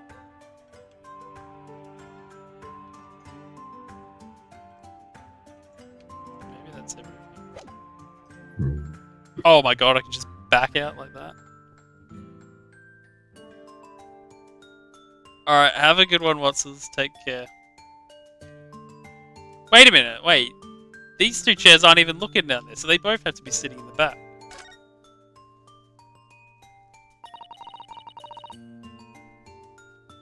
So this is the roof deck of the omnibus. Oh, You must have a wonderful view of London streets from up there. So people sit all the way up here on bitter winter nights with the cold air rushing past them. And they have to pay money to do so? I can't imagine how cold it must feel. That just made me think of something horrible. Can you imagine being dragged around the city in freezing cold as a punishment?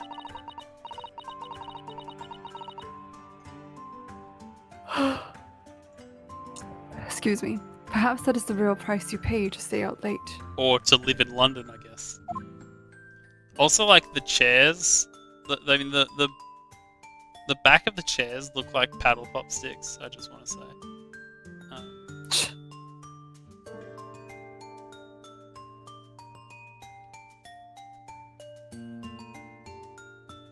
Wait, hang on! Excuse me? The Phoenix Wright Omnibus. I have questions. Nice.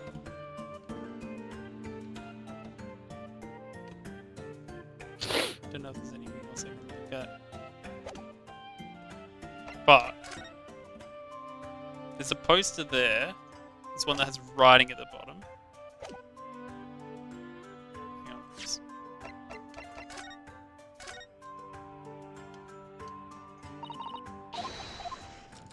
I would just like to confirm. Okay, so it's probably that one. That's all good. Maybe it's a different Phoenix Wright. I could help myself a lot, but yeah.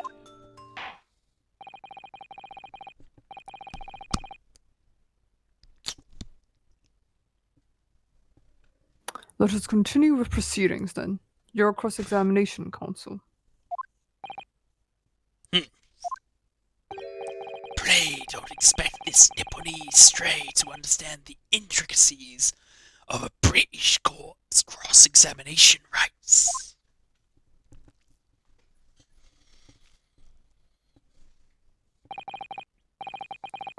Alright, my first cross-examination in a British court. Focus, Ryunosuke. Focus.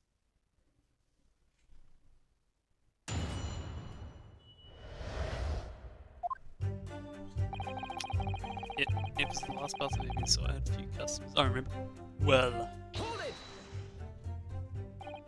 Yes, I think it was sometime after 10, wasn't it? Oh shit. Be keeping an eye on this shit all the time. Yes, that's right, sir. It's gonna It was be so a pain. cold. It was freezing, in fact. And you had 4 passengers on board at the time, is that correct? Yes, that's right, sir. Not all traveling in the same parts of the bus, of course. No. Excuse me. Oh shit, I pressed the wrong button. Ah!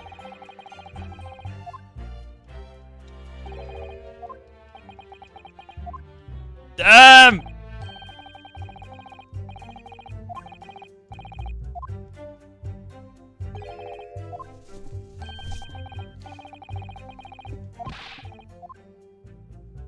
Oh, they didn't penalize me? Sweet.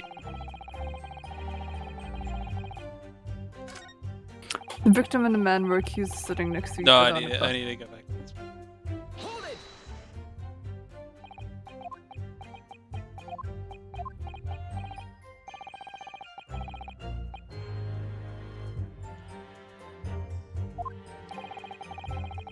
And there were no other passengers when the incident took place. No one alighted, for example.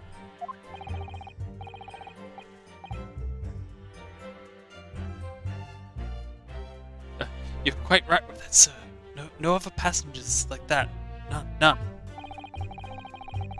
So Murray fled the scene of the crime then.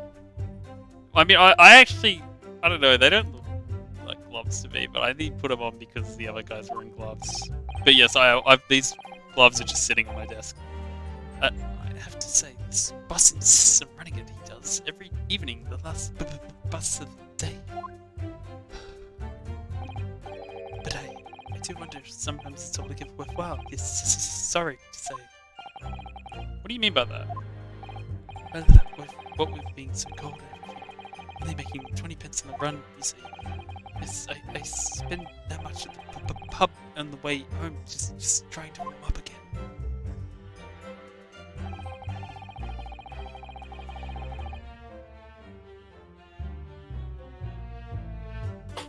Do I read this? Go for it. The victim and the man accused of killing him were sat next to each other inside the bus. And you saw them through the skylight of the roof of the carriage? That's right. When you sit up on the top deck, the window's right there at your feet. Good for you.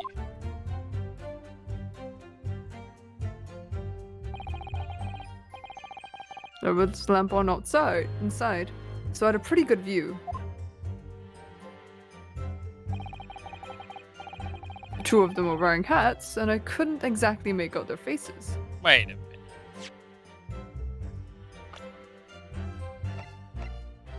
Look like him.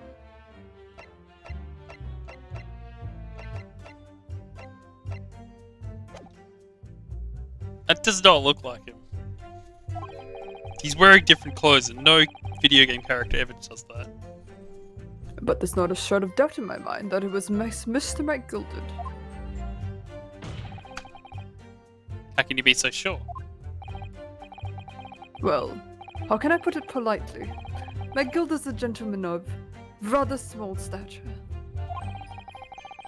Couldn't say I've mistaken him for anyone else. Let's not forget that when the vehicle came to a halt, the only people inside the enclosed cabin were the deceased Mr. Mason and Mr. McGilded. There is no room for doubt here. Ugh, really wish there was.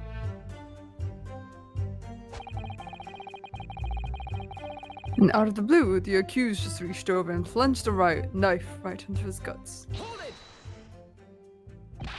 You actually saw the exact moment it happened? Didn't I already testify to that? Or a fair dinkum. Hard-working city bankers and not considered trustworthy these days. You're not allowed to say fair dinkum, that's our word. Yeah, I know, right? Oh, no, I didn't mean that word that I don't even really ever say. Too right, Stroof, mate. This is no good. I really got his back up. Oh, sorry, back up. Perhaps you could tell us. My lord! Hmm? Juror Juror number number 3. Sorry. What's the meaning of this? My mind is made up, my lord. Completely and utterly made up. Ah, it's imaginary. Wait, made up about what? I don't like the stinking rich. Never have. They're always up to something other than they should have been. Every one of them. Based! Based! Okay, knife guy, you're okay. I do not have fire ready. And that little leprechaun of a man is no exception. Well, he can't fool me.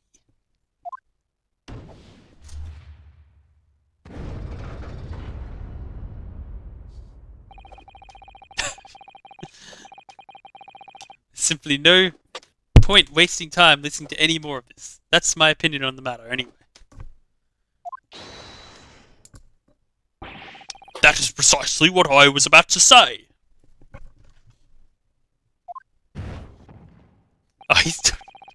As the foreman of the jury, it's my duty to send a good example to my fellow jurors.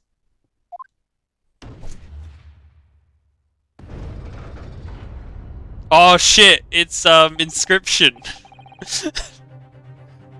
What is happening here? I need more tokens. Where's that back talking Let me see. cat thing? Ah, yes. It seems that how the members of the jury give. That's how the members of the jury give their verdicts. With fire? Trial by fire. I didn't want to say it. Apparently, yes. While for innocent, white for innocent, and black for guilty. As 6 members of the jury make up their minds about the case. One by one, they each cast a ball of fire to the great scales of justice, as we saw a moment ago. So if those enormous scales fall completely to the black side, does that mean... Let's do our very best to make sure that doesn't happen. Ugh, now I'm even more worried than I was before. Very well. The court acknowledges the change in the jury's stance. Counsel for the defense, please continue with your cross-examination. This is a nightmare.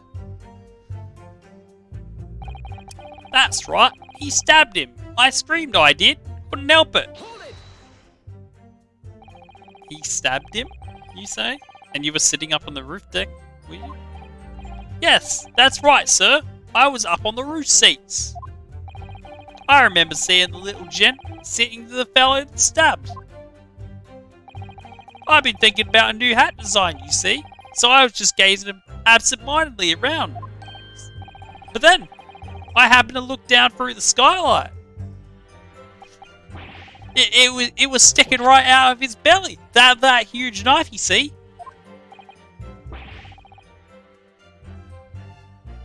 A grim sight indeed. Ah, that didn't help me at all. The jury look like they're even more convinced that my client did it than they were before. Do they?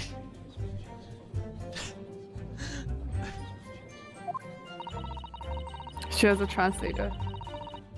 But it appears to have made everyone even more dubious that Mr. McGill is telling the truth. If only we had some evidence to counter their suspicions. Mr. First! Oh, yes, sir. Is this the knife you saw? Oh, good grief! Yes, that's it. That's the very one, sir. Is that? Yes, Counsel. This is the blade that was driven into the victim's belly like a stake through the heart.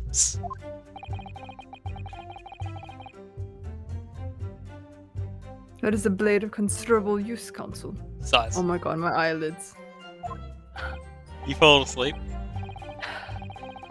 It's a very long day. It is. And furthermore, the scabbard is emblazoned prominently with a certain initial. Maybe we'll see if we can get to like the to be continued bit or something. The letter M, which seems oddly familiar. Or maybe I should dip out for a hot minute and come back and get some water or something. Please, no. M for Magnus, perhaps? Or McGilded, possibly? Take your pick. Or McDonald's, maybe. It seems this particular big name in London made a magnificent mistake. Objection! But there are M's everywhere. And it could be a W. Yes, like in Mason. Objection! The blade is far too extravagant for a poor brickmaker to avoid. No, this weapon of murder almost certainly belongs to the accused. Ugh. Not conclusive, but certainly compelling, Counsel. The largest knife that has been found lodged in the victim's abdomen. Its quality and fancy ornamentation suggests to be quite valuable. My lord, if you'll forgive the interruption. Ah, do you remember too? Go on. Mr. McGill is the pillar of society and a gentleman. And a gentleman's word should be sacrosanct.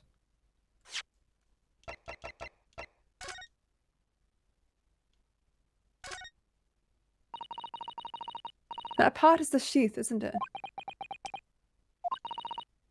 Are you alright, Mr. Naruhodo? Oh, sorry. Yes, I just don't really like blades. Oh, I'm not a fan of Wesley Snipes. those don't seem like the words of a man with a large katana slung from his waist. That's not a blade. This is a blade. That's Kazuma's soul. Anyway, there's no sense in delaying. Let's see what the blade looks like. Oh.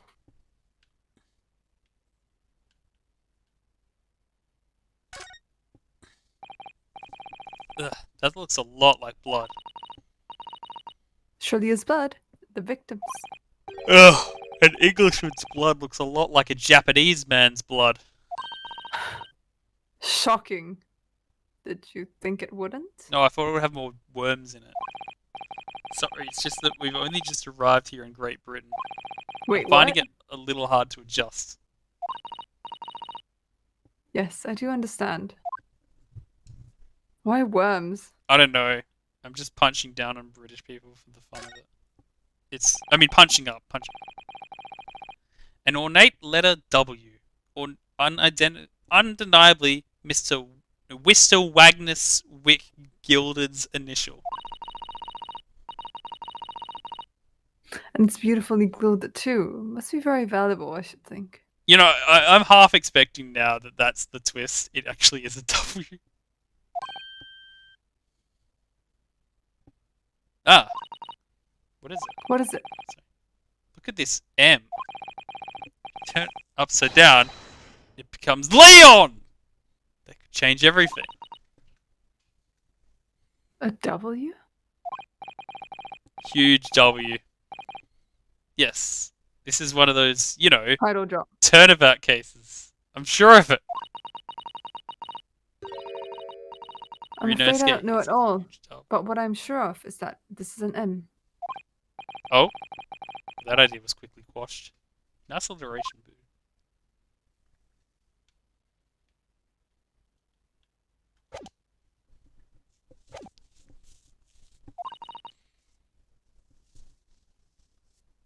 However,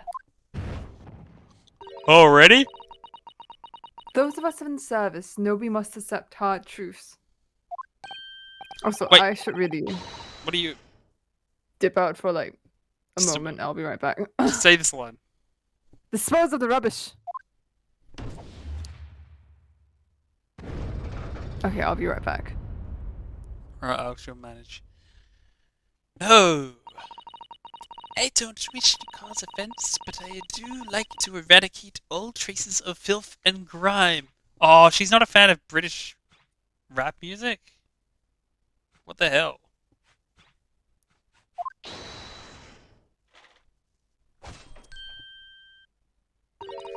I have painstakingly typed out every word uttered here today and cross-referenced all the facts. As such, I am now in a position to draw the only logical conclusion.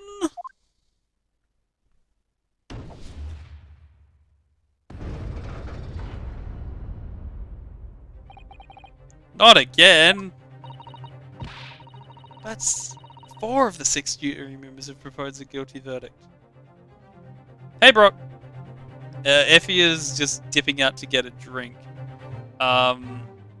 Today's case is the case of the bricklayer who got murdered in an omnibus, possibly by a rich man with a knife.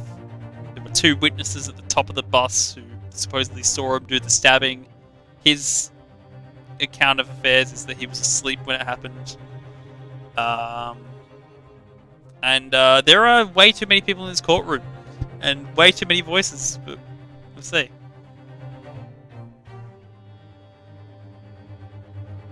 I'm just clarifying in case you're wondering why I was suddenly saying Cesare's lines.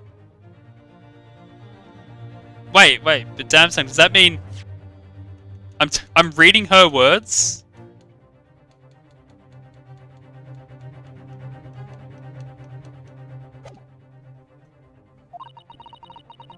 There are only 2 left.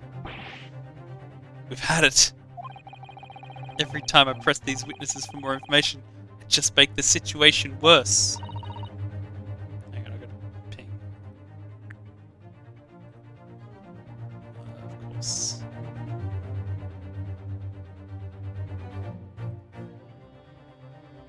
Nevertheless, what we need, more than anything at the moment, is more information. We're still very much in the dark. I suppose I'll just have to keep pressing the witnesses. Knowing the more sparks may well fly. You missed it, the stenographer actually said words. Which one? The stenographer, the one with the typewriter. Oh my goodness, no. Mustn't give up hope that we will uncover something that will give us a way to fight back. And she also already voted. Oh. But, We have the facts and we vote yes. alright, I'll keep trying. I can't give up. I just need to stay calm and carry on to the witness's statements again. He actually said keep calm, I just mucked it up. As soon as I heard the scream, I stopped my bus, and then I saw it too. Hold it! What exactly did you see? Well, sir, that would be the passenger, sir. Yes, collapsed on the floor he was.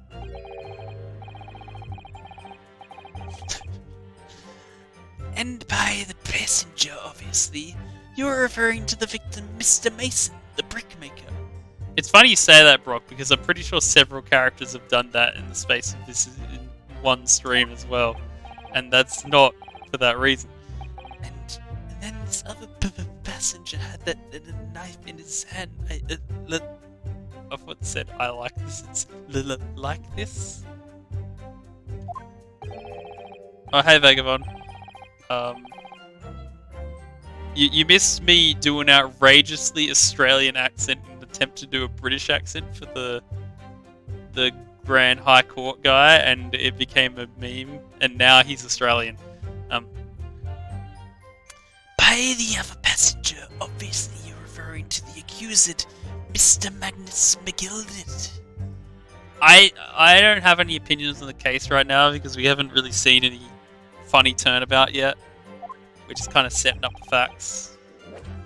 But I'm having fun playing around with these new characters. And then he plunged it down like this, stabbing the other passenger in the belly. What?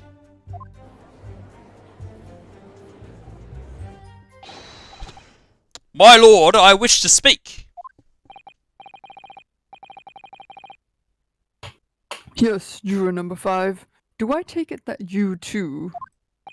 Are an Irish rock band. As the master of the London Guild of the Coachmen, that's a very unbiased position to take this jury.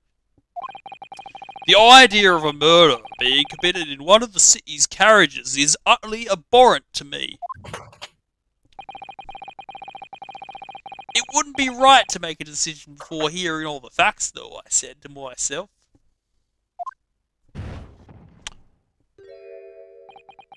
But I've heard enough now. The horse is bolted, as they say. No, please, just keep it open-minded a little look. Gee up now, Silverblaze. The finish is in sight.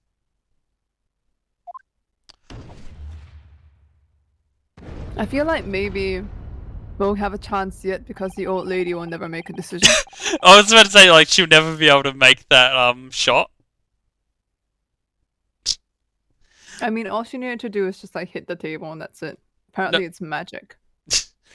No, this isn't the Phoenix Wright versus Professor Layton game. Beppo is a long-standing member of the guild, and I trust what the man says. Oh, thank you, sir. You're too kind, sir. Ugh. This is too unkind, sir. Which means now that 5 jurors agree to condemn this man. Oh, I can't believe she's the Henry Fonda.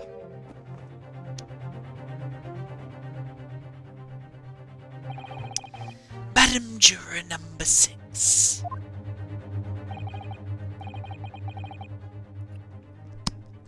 Yes, dear?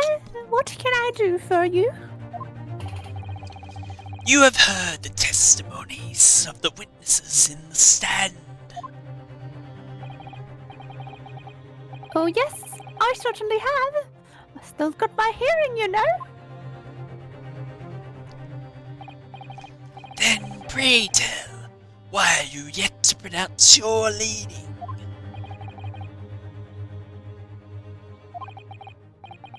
Well, dear, the thing is, I'm a creature of habit to me.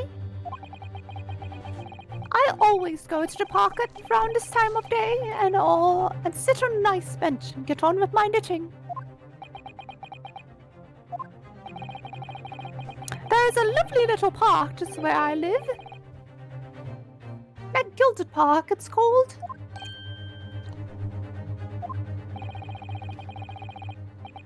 gentleman donated it to the city, you know? To put a smile on Londoners' faces, he said. I can't imagine such a fine young gentleman would have it at him to take another man's life. What about a fine young cannibal? I'm sure he'd do it. Wait, what? He's always doing wonderful things for the city. That's right. A man like that wouldn't stab someone, surely. Mother, maybe we go to the McGilded Public Library later and borrow some books. How many Londoners live with their heads in the clouds? Do you people not know? Oh god, this voice is the death of me. What kind of a man Magnus McGilded really is? What kind of a man is he? The philanthropist Magnus McGilded has enough wealth to purchase the entire city he claims to value so highly. He could also stop world peace if he wanted to. I mean, world hunger. Yeah, I was like, if you want to stop world peace, well, fuck, Well, I I'm sure he guess. could. But where did all that wealth come from? Your client is a Shylock, sir, and one with the very darkest of souls. Prepare to die. Shylock edition. Holmes. What? Stone the crows! McGilded lends money in extortionate rates of interest, so his victims have no hope of repaying him. In their default, he takes possession of everything they own. He is a vulture that preys on the weak. Ah, he is a loan shark. He is every character in Kaiji. I've never heard any mention of that before. Your faculties haven't deserted you, I'm sure, madame. So has this thought not crossed your mind?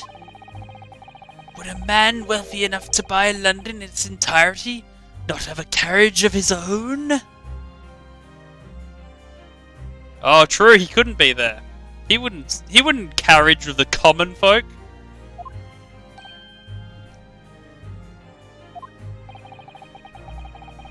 What possible reason could this man have had to have use for public omnibus service?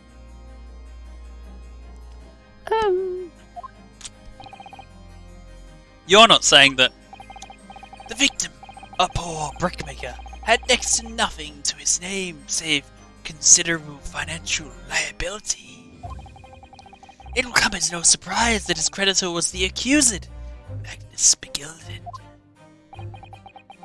But let it also be known the very next day Mr. Mason was killed is the final repayment date for his debts. Good gracious. The brickmaker was destitute. He had lost his house. He had not a shilling with which to repay his debts. How did he lose his house? There's no way the wolf would have been able to blow it down. And in the end, his pitiful soul had the very last thing he owned taken from him. His life. By the merciless philanthropist pretender, Magnus McGilded. Believe it. This man I met today is a fraud!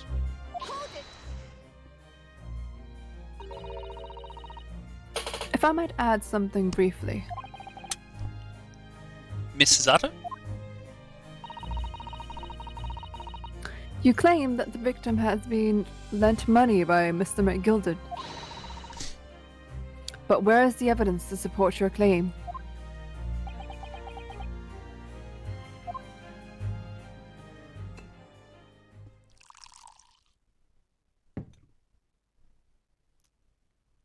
Oh my god, that's blood. Pray forgive the discourtesy of filling my hallowed chalice in a court of law.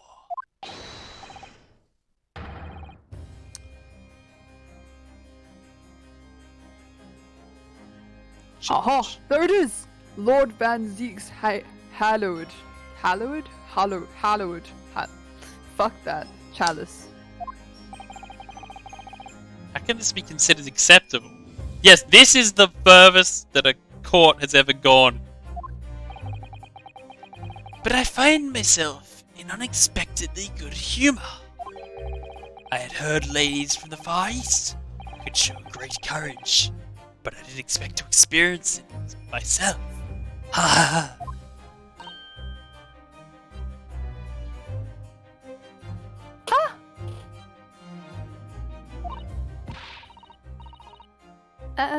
As judicial assistant to defense, I am simply doing my job. What a pity that your display of courage is in vain. This is the debtor's ledger, which details all monies loaned by the accused. You will find the victim's name clearly recorded inside. Oh. What is a man? A miserable pile of secrets? But enough talk! How about you?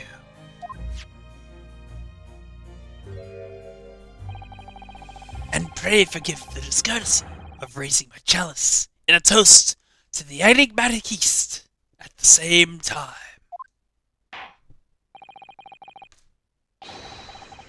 A marvelous toast, Counsel. I will gladly accept this new evidence.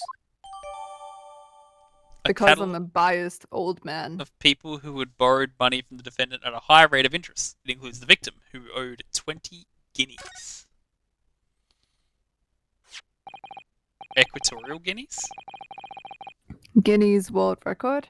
Ah, yes, 20 guineas. The victim owed a considerable sum. You know, I don't know if you know this, but I'm in the Guinness Book World Records. For... And the accused made quite certain he had ample recompense. Anyway, we gotta do this.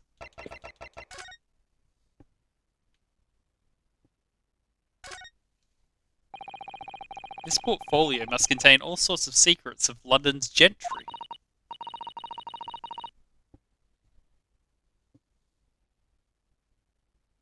Oh dear, do you really think we ought to look inside? Oh, I'm in it for my world record Steven Sausage Roll speedrun. Well, it's not as though we know of... Wait, really? No. What do you think? Fuck off. Any London's gentry personally, is it? Apart from our great detective friends, perhaps. Actually, I wonder. I assure you, we will not find Mr. Sholm's name inside.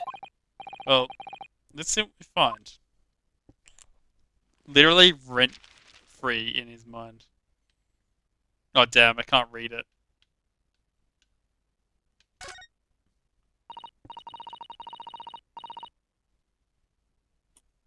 At least she can read it. Gosh, it's crammed full of gentlemen's names, isn't it? Well, I suppose they're probably not all gentlemen at all, are they?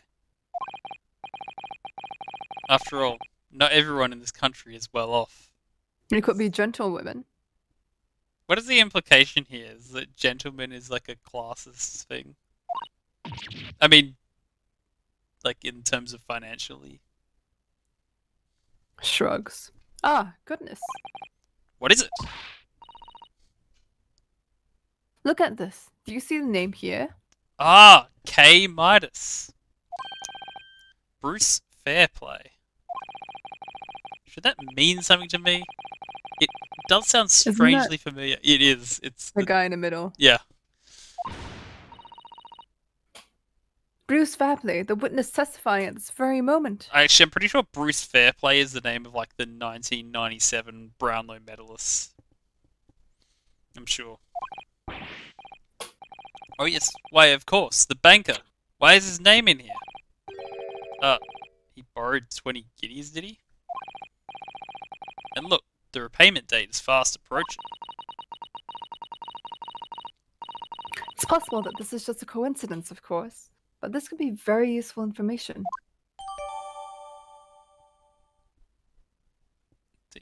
Among us, the defendant's list of debtors is Bruce Fairplay, who would have been due to repay his loan imminently.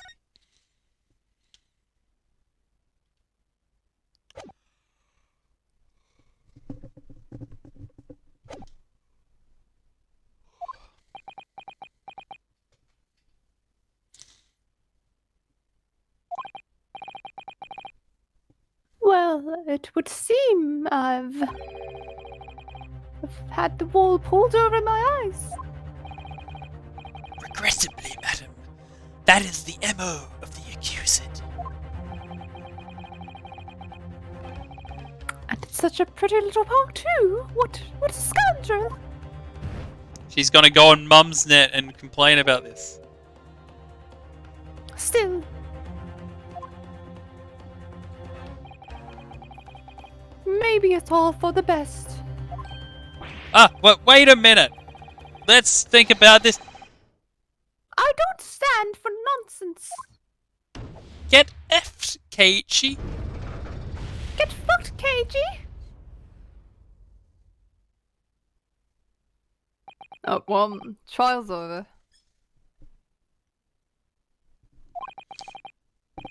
That was it. The last juror's decision.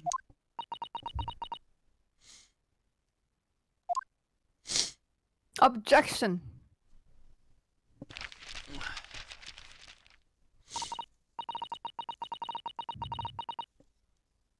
According to its Encyclopedia of British Law, I can't read it. It's in Japanese. Literally. wait, what? It's literally in Japanese. When all members of the jury have concluded that the defendant is guilty, court proceedings are suspended and the presiding judge will deliver the final verdict and sentence. That's what it says here. The final verdict. It's over then. Oh!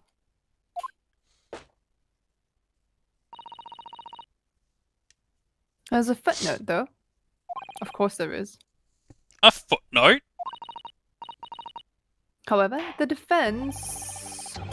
Oh! All 6 members of the jury are now in agreement in this case.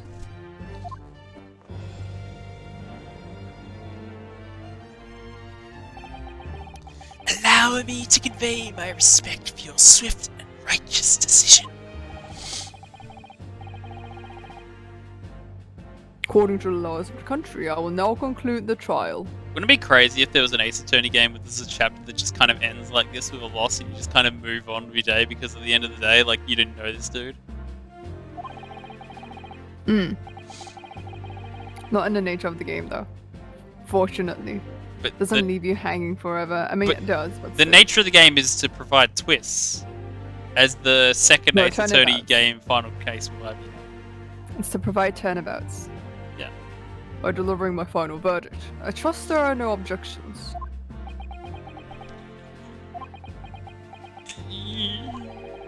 Mrs. Anna, just tell me one thing. Do you got that one thing? Oh, yes? I was trying to think of a different lyric from the song. So, get up, you were in the middle of saying something before the footnote in your encyclopedia of British law, however, the defense. What did it say next? Oh, yes, of course. One moment. When all members of the jury have concluded that the defendant is guilty, court's proceedings are suspended and the presiding judge will deliver the final verdict and sentence. And the footnote says, however, the defense That's all it says.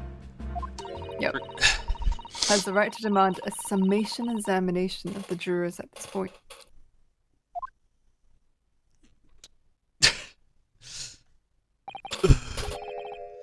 A summation examination. Objection! Wait, that's what it's supposed to sound like? A summation examination. From which century is that tome you have there been resurrected? Probably the same century as you, dude. Ah! Judging from the binding, I would say the book is at least 50 years old. Any modern text on British law wouldn't even give such an antiquated procedure a mention. It's a relic long forgotten and certainly no longer practiced. So you're out of luck. Oh.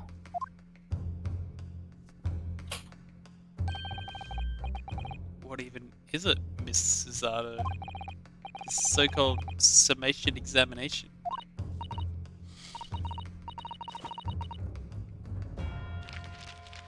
Oh, one moment and I'll read about it. I can't believe I'm doing the book thing again right now.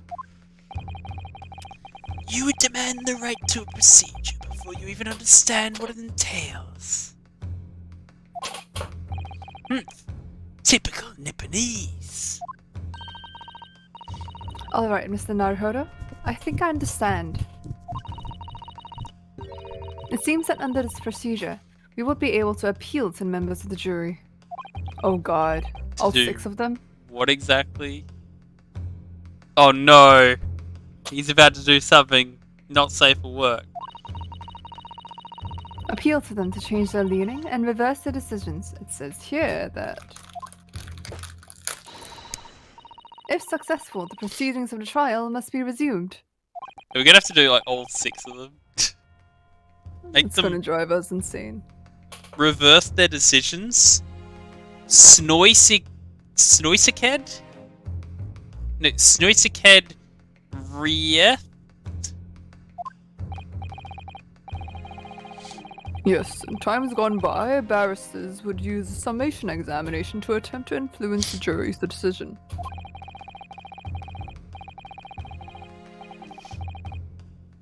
But that procedure became something of a formality with no practical benefit, really, so it rather fell out of use.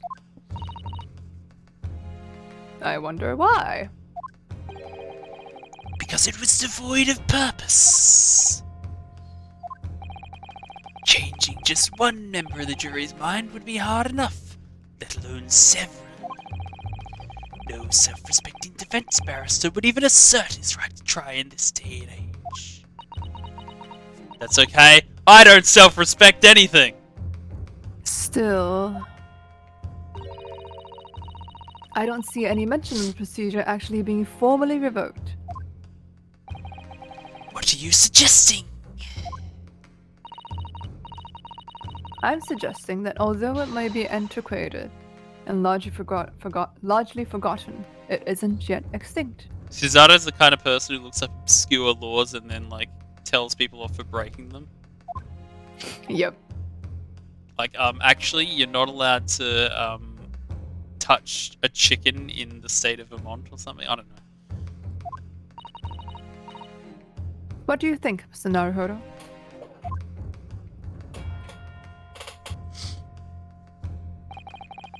Summation examination. Our last possible option. Do we assert our right to carry it out or admit defeat? Well, this would be quicker.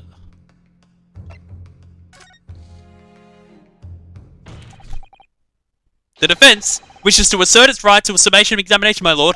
Objection! London is the capital city of the most powerful nation on earth. We have a duty to the world to exemplify the very highest standards of judicial procedure. Summation examinations are an embarrassment that should remain buried, like me. Objection! Like But if him it's in a our right, coffin. it's our right. I believe it could prove vital in this trial.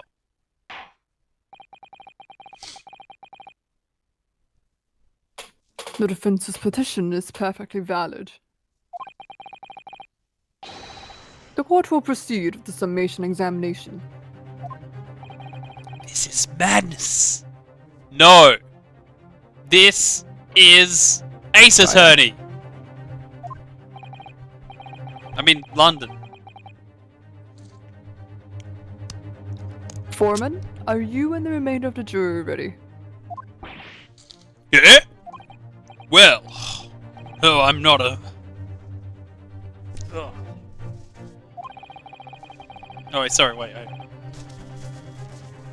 There was He's no like mention of a- this in the letter I received, you see, so... He's like the animated, golden retriever that has pair of glasses on his head and is getting, its sweat mopped up.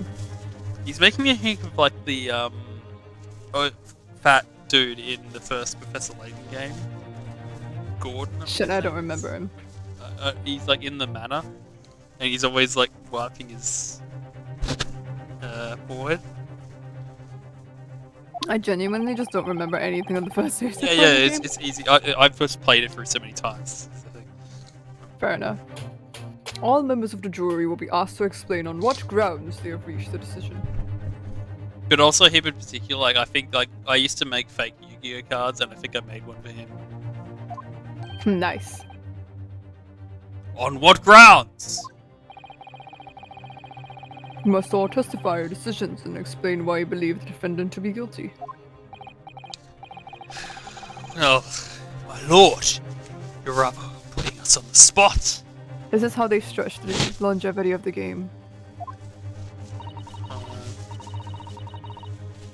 Yeah, I haven't actually like really said anything yet. Like, or at least had to solve anything. This is most irregular. No mention was made of this before. I don't really hold with all this justifying luck.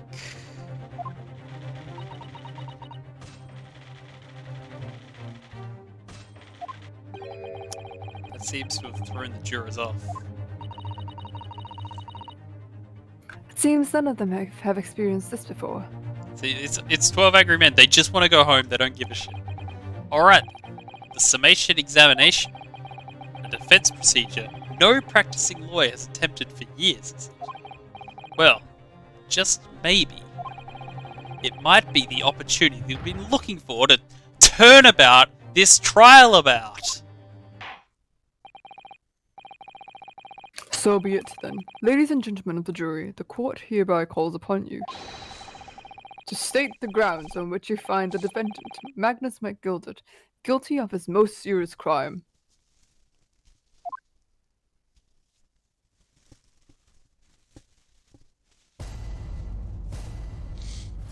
Oh, it's like the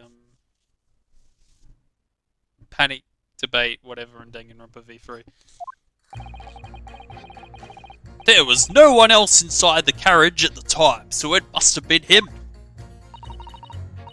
I trust the driver.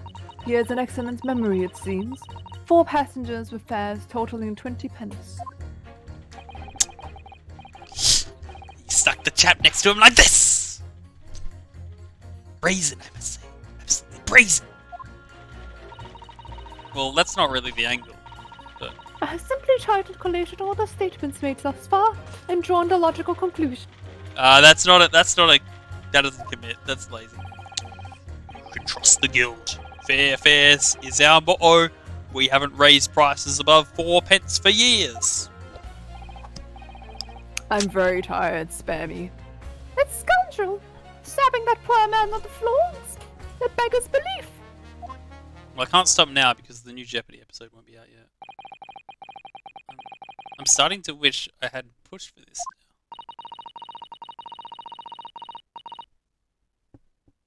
Some of the jurors don't seem to have wonderfully formed arguments, though, do they? now. Well, let's see what we can do. We need to get these 6 people to change their minds. I'll have to throw everything I can at them and use some very persuasive language. Come on! Change your stance. I'll be your friend. That sounds like my colleague, who actually really sucks. Just a moment, Mr. Naruhodo. It's a Simpsons joke.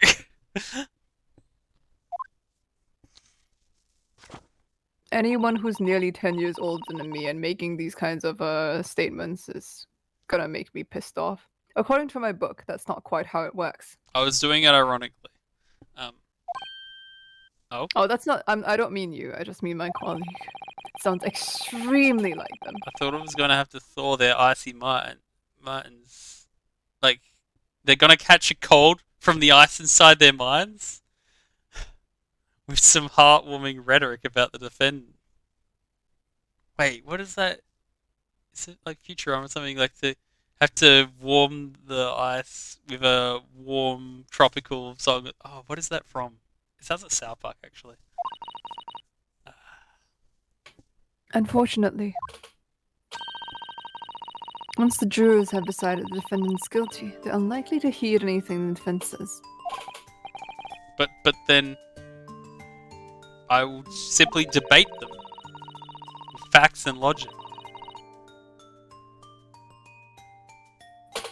They've reached their conclusions by their own reasoning, you see. Your pleas will sound like excuses. This is actually really funny to me because of the arguments I was pushing on a forum. In fact, it could recoil on you. The more you try to persuade them, the more entrenched they may become. In fact, I'm supposed to be moderating that shit. Maybe some shit's gone down while I've been streaming. Heck, for all I know, Twitter is dead right now. Like, who knows? This stuff happens so quickly. Then what on Twitter's earth not dead, it's dying. am I supposed to? Yeah, like, but I mean, like, I could have like started streaming, and by the time I finished streaming, like, Twitter no longer exists. Who knows? All that shit Oh, happened dear. while like I was sleeping, and I wasn't sleeping for long. Wait, what happened on Twitter? A lot of employees kind of just walked out. Oh, I missed that bit. Yeah, that happened like about 14 hours ago. Anyway. Nice. Oh dear. I'm just citing what I've read about British law, Mr. Naruhodo. Right. I'm sorry. Do you have any idea how to make this work then? Well, from what I can understand, the key to this procedure is using a juror's own words to make your arguments. What do you mean? Well, the 6 members of the jury are randomly selected members of the public. Damn, I was doing better at this pen catching before. They appear to present a united front, but the truth is... Side note, I don't have like 3 appropriately sized juggling balls here, but I can juggle 3 balls. Ah, that's one more ball than most people are used to. Most men, really. They are complete strangers who just happen to find themselves here in the courtroom together.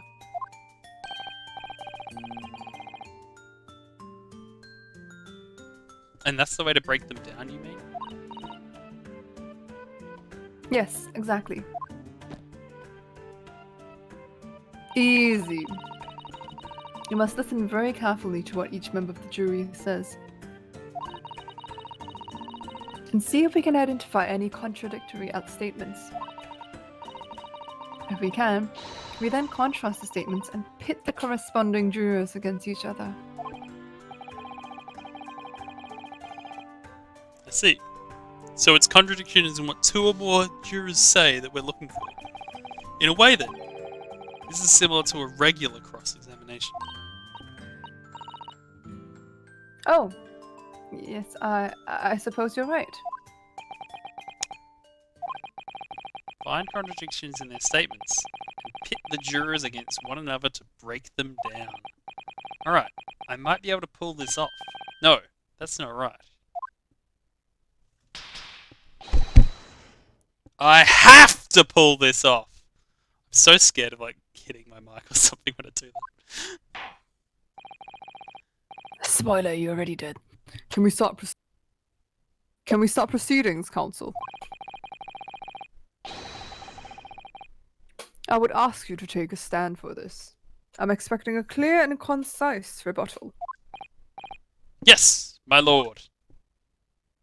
Hey, that's my line. Wait, what?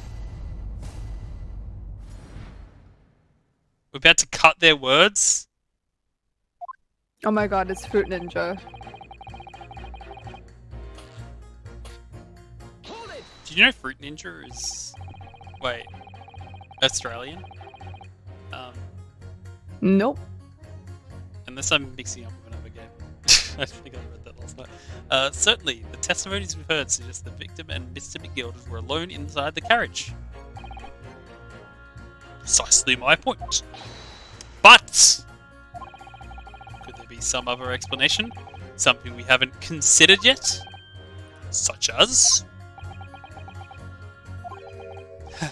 Well, perhaps that's something we could all work out together now. Now listen here, Maybe you don't know how things work around here because you're from foreign climes. But we're here to form our opinions as individuals, and I have.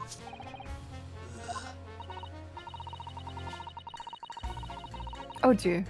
Doesn't appear to be in a mood to consider an alternative point of view, does he? The racist guy always takes the longest to break down. No, I'm gonna have to pit the jurors against one another like Cesaris said. Finding contradictions in these 6 people's assertions is the only way I'm gonna concede.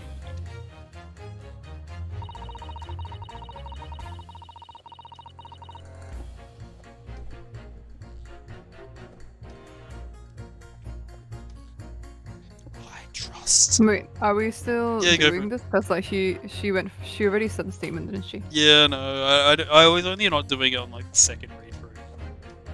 I'm sorry. Don't worry, I don't worry about it. Hold it! But does his ability to recall his takings night really tell us how trustworthy that man is? I manage all his lordship's cash fares, so I'm very particular when it comes to accounts. I see. Naruhodo. A single penny can mean the difference between life and death after all, can't it? That's a saying in your country? My point is, a man who minds his figures is a man you can trust. Do British people even have pennies? I think so. I mean, I guess like there's the penny black is the first ever stamp. Those of us in service would swear to that, sir.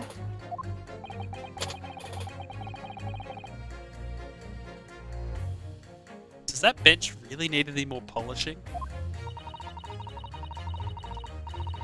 So the good driver says that he saw Mr. McGilden in the act. I don't doubt him.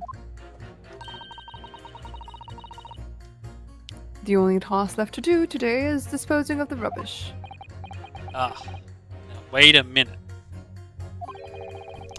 One of the other jurors mentioned something about money, I think.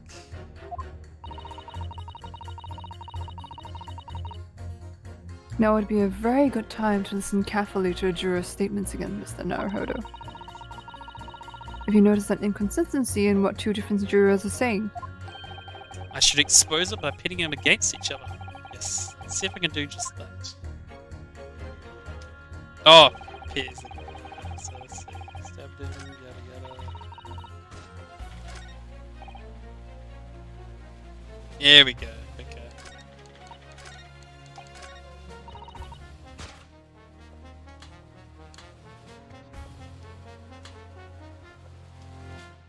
Wait, is that the right statement? Oh wait, yeah, he does say it. She does say it. Objection! Those 2 statements clearly contradict each other.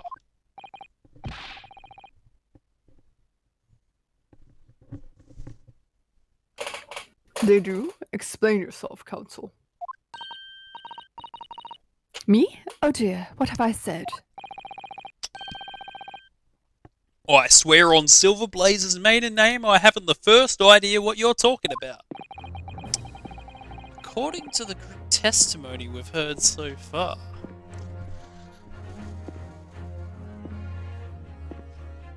I can't really walk around in this space. There were 4 passengers on the omnibus in the night in question.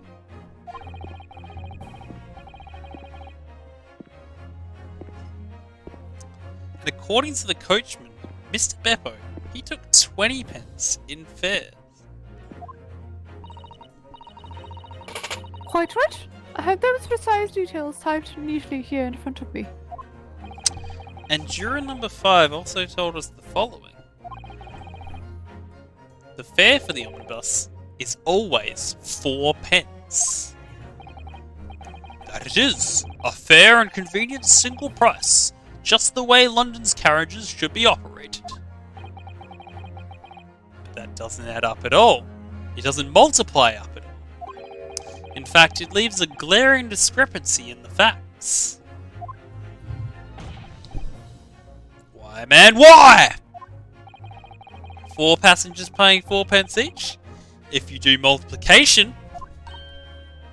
but you see, taxes and tips.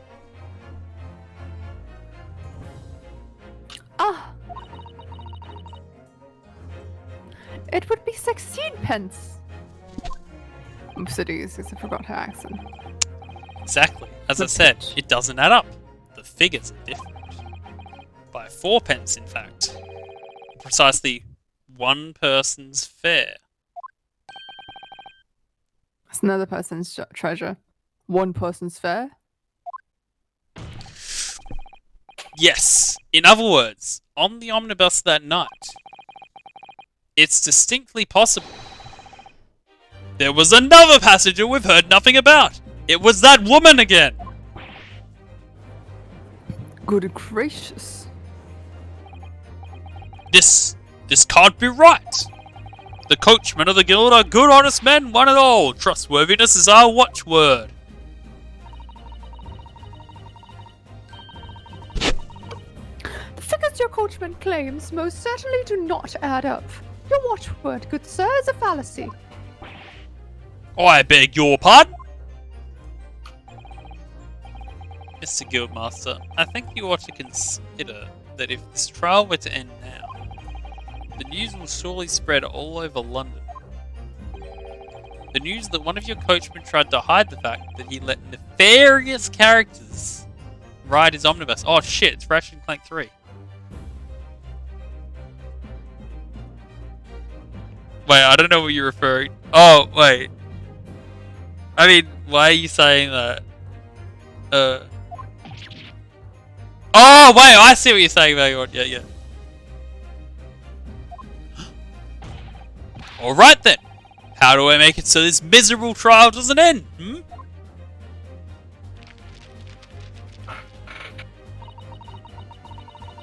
Well, according to my book here,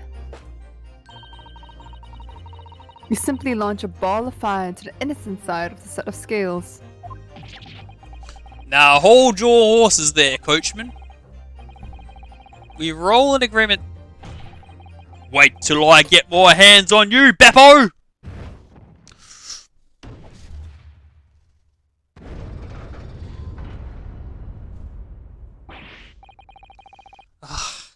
This is so very irritating. Sorry.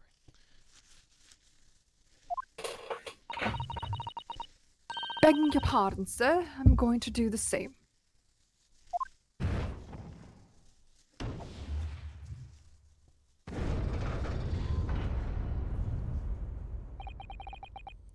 For the love of Mike! Not you as well! Oh, they are British. A penny can be the difference between a smile and a tear, after all. I certainly can't put my trust in someone who doesn't follow my exact standards in financial matters. Oh, really?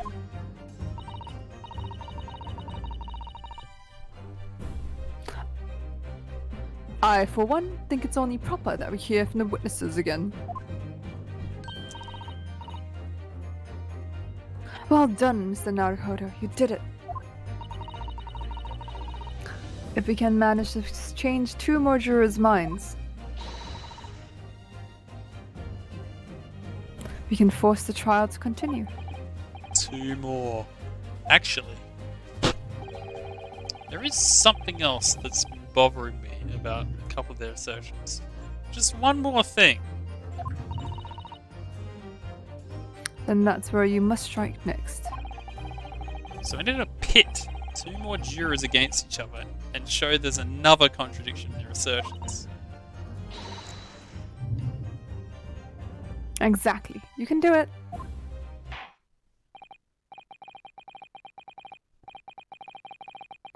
Well, the scales of justice have shifted, but they still weigh heavy on the side of guilt.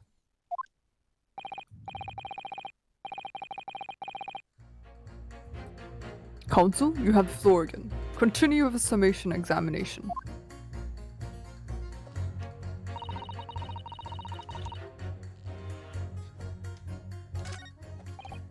No one else inside. You suck. Just like that, brazen.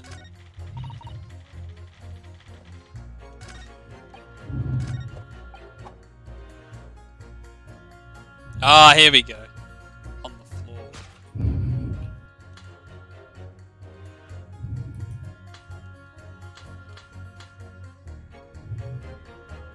Objection.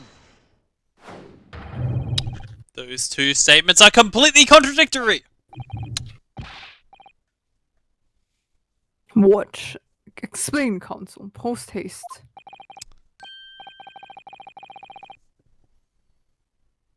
Oh, dearie me, I was only knitting a jumper for my other half. What is this claptrap? What does contradictory even mean, I ask you? We've heard from more than one witness. They allegedly saw the actual moment when the defendant stabbed the victim. Now, out of curiosity, juror number 3. What? Can't you see that I'm busy here?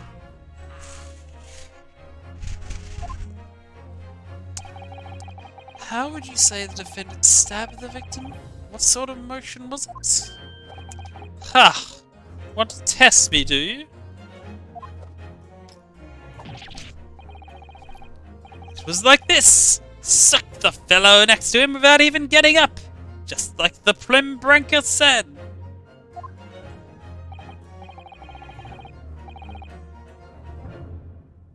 Yes, that was Mr. Fairplay's testimony. Quite true. Now then, juror number 6. Oh, is that me, is it? What can I do you for, young man? How would you say the defendant stabbed the victim, madam? Oh, well, dear, as far as I can stand it. Was like this. He stabbed the poor man after he had collapsed on the floor. The coachman said so. Now don't move! Take a She's look not at going those anywhere. jurors, because they're the only ones I've got. He stuck the fellow next to him without even getting up. And he stabbed the poor man after he collapsed on the floor. Well, I never. They are stabbing totally different directions. What?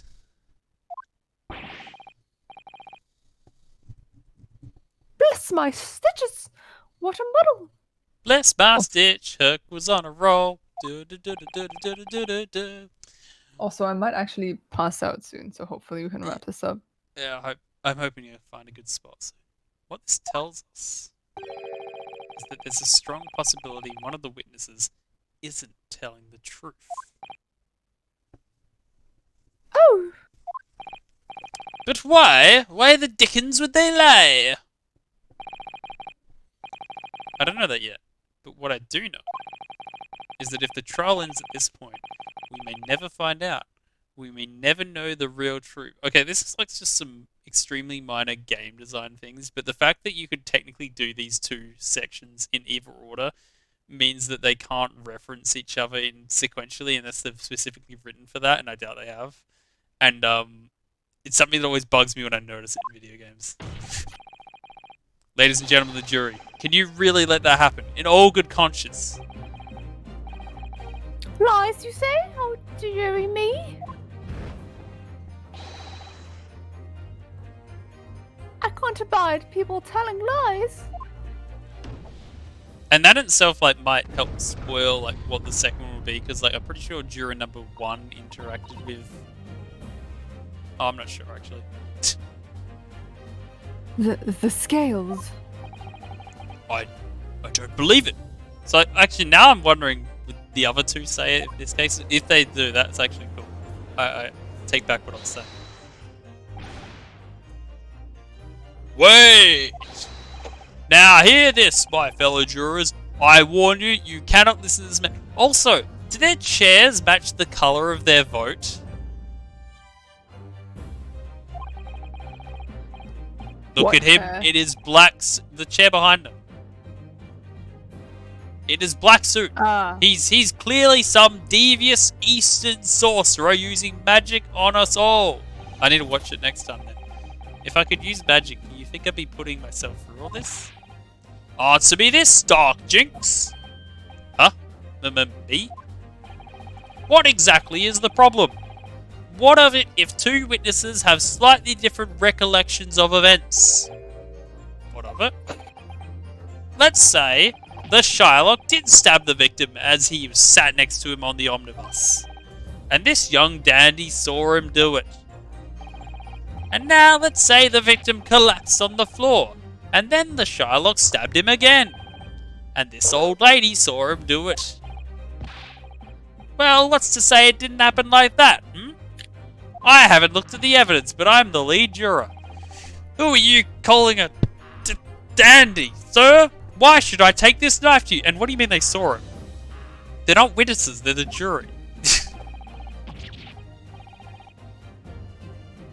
Who are you calling old? Why, I should take this needle to you. Now I like to imagine that actually like all the jury were also on the omnibus by sheer coincidence. Just no one mentioned them.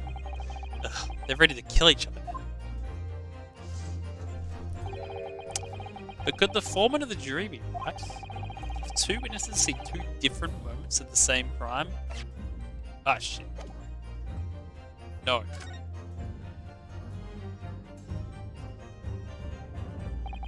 Unfortunately, Mr. Foreman.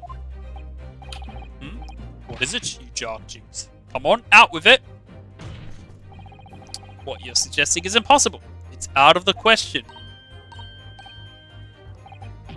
Is this the table? What are you talking about, man? How could you possibly say that? You do realize that I'm only doing my job. As foreman of the jury, I have a responsibility to steer everyone in the right direction. So where's your evidence, man? That's what I want to see. They say the two witnesses saw two different moments of the same crime. If you say that's out of the question, show me some proof. It looks like the only way I'm going to convince him is to present him with something he can't dismiss. Some irrefutable, hard evidence. As you wish. What? I'll give you the proof. It's out of the question that the two witnesses saw two different moments of the same crime as proven by... Take that! Oh no, I can't be asked. This is the victim's autopsy report. According to what's written here, Mr. Mason was stabbed in the abdomen only once. Huh? Only once? It's quite simple. The victim was stabbed precisely one time. Which means these witnesses couldn't possibly have seen it happen two different times. Alright, I concede defeat. Oh yeah, I just saw his name change.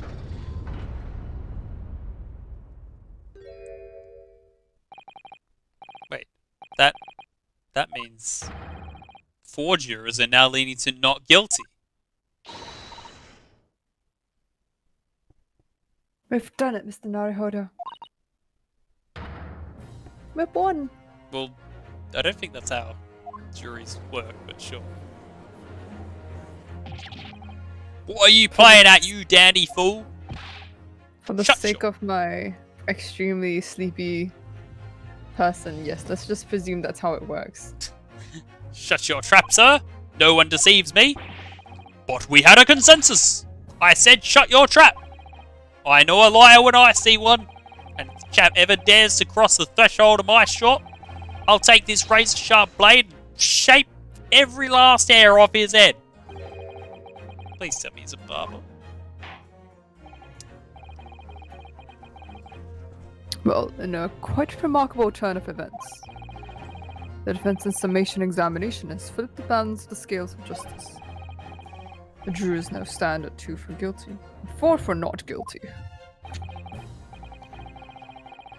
Accordingly, there is no longer a large enough majority among the jury for me to abjudicate, and the trial must continue.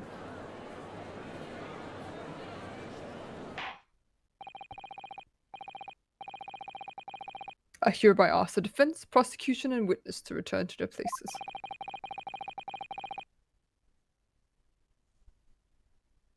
And I call upon all of you to continue to pursue the truth. The truth will set you free. That sounds like a good stopping point. Very. I'm sorry. How are you? What were those noises just then? What is that?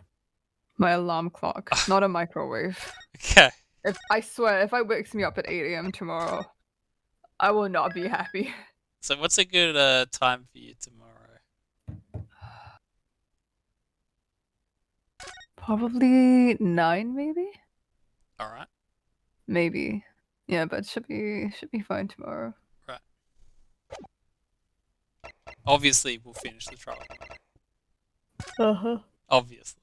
Obviously.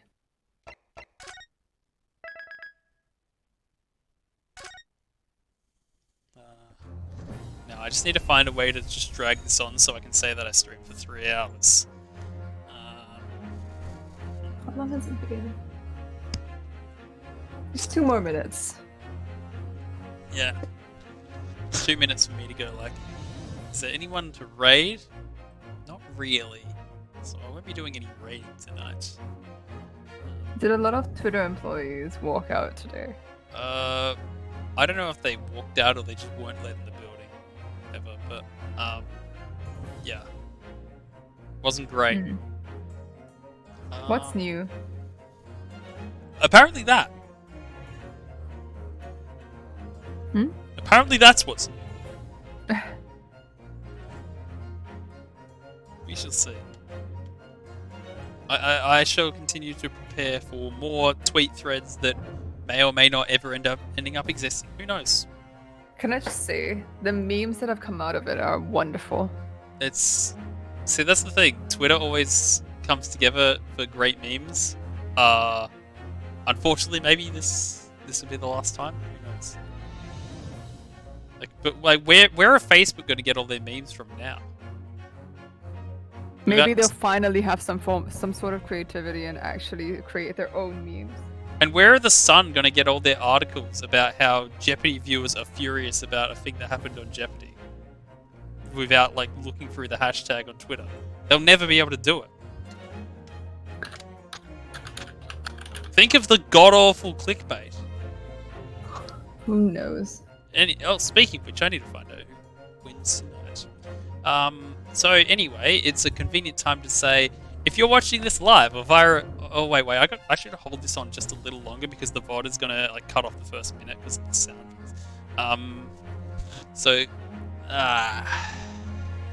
You know, you just gotta work this out, right? But it's an interesting case for sure. I have no idea where it's going. I can't wait to find out there was someone just sitting on the entire time and was that person in the photo, which didn't really look like Mr. McMoneybags. But it's hard to say. Just like, there's something rotten going on, as there always is.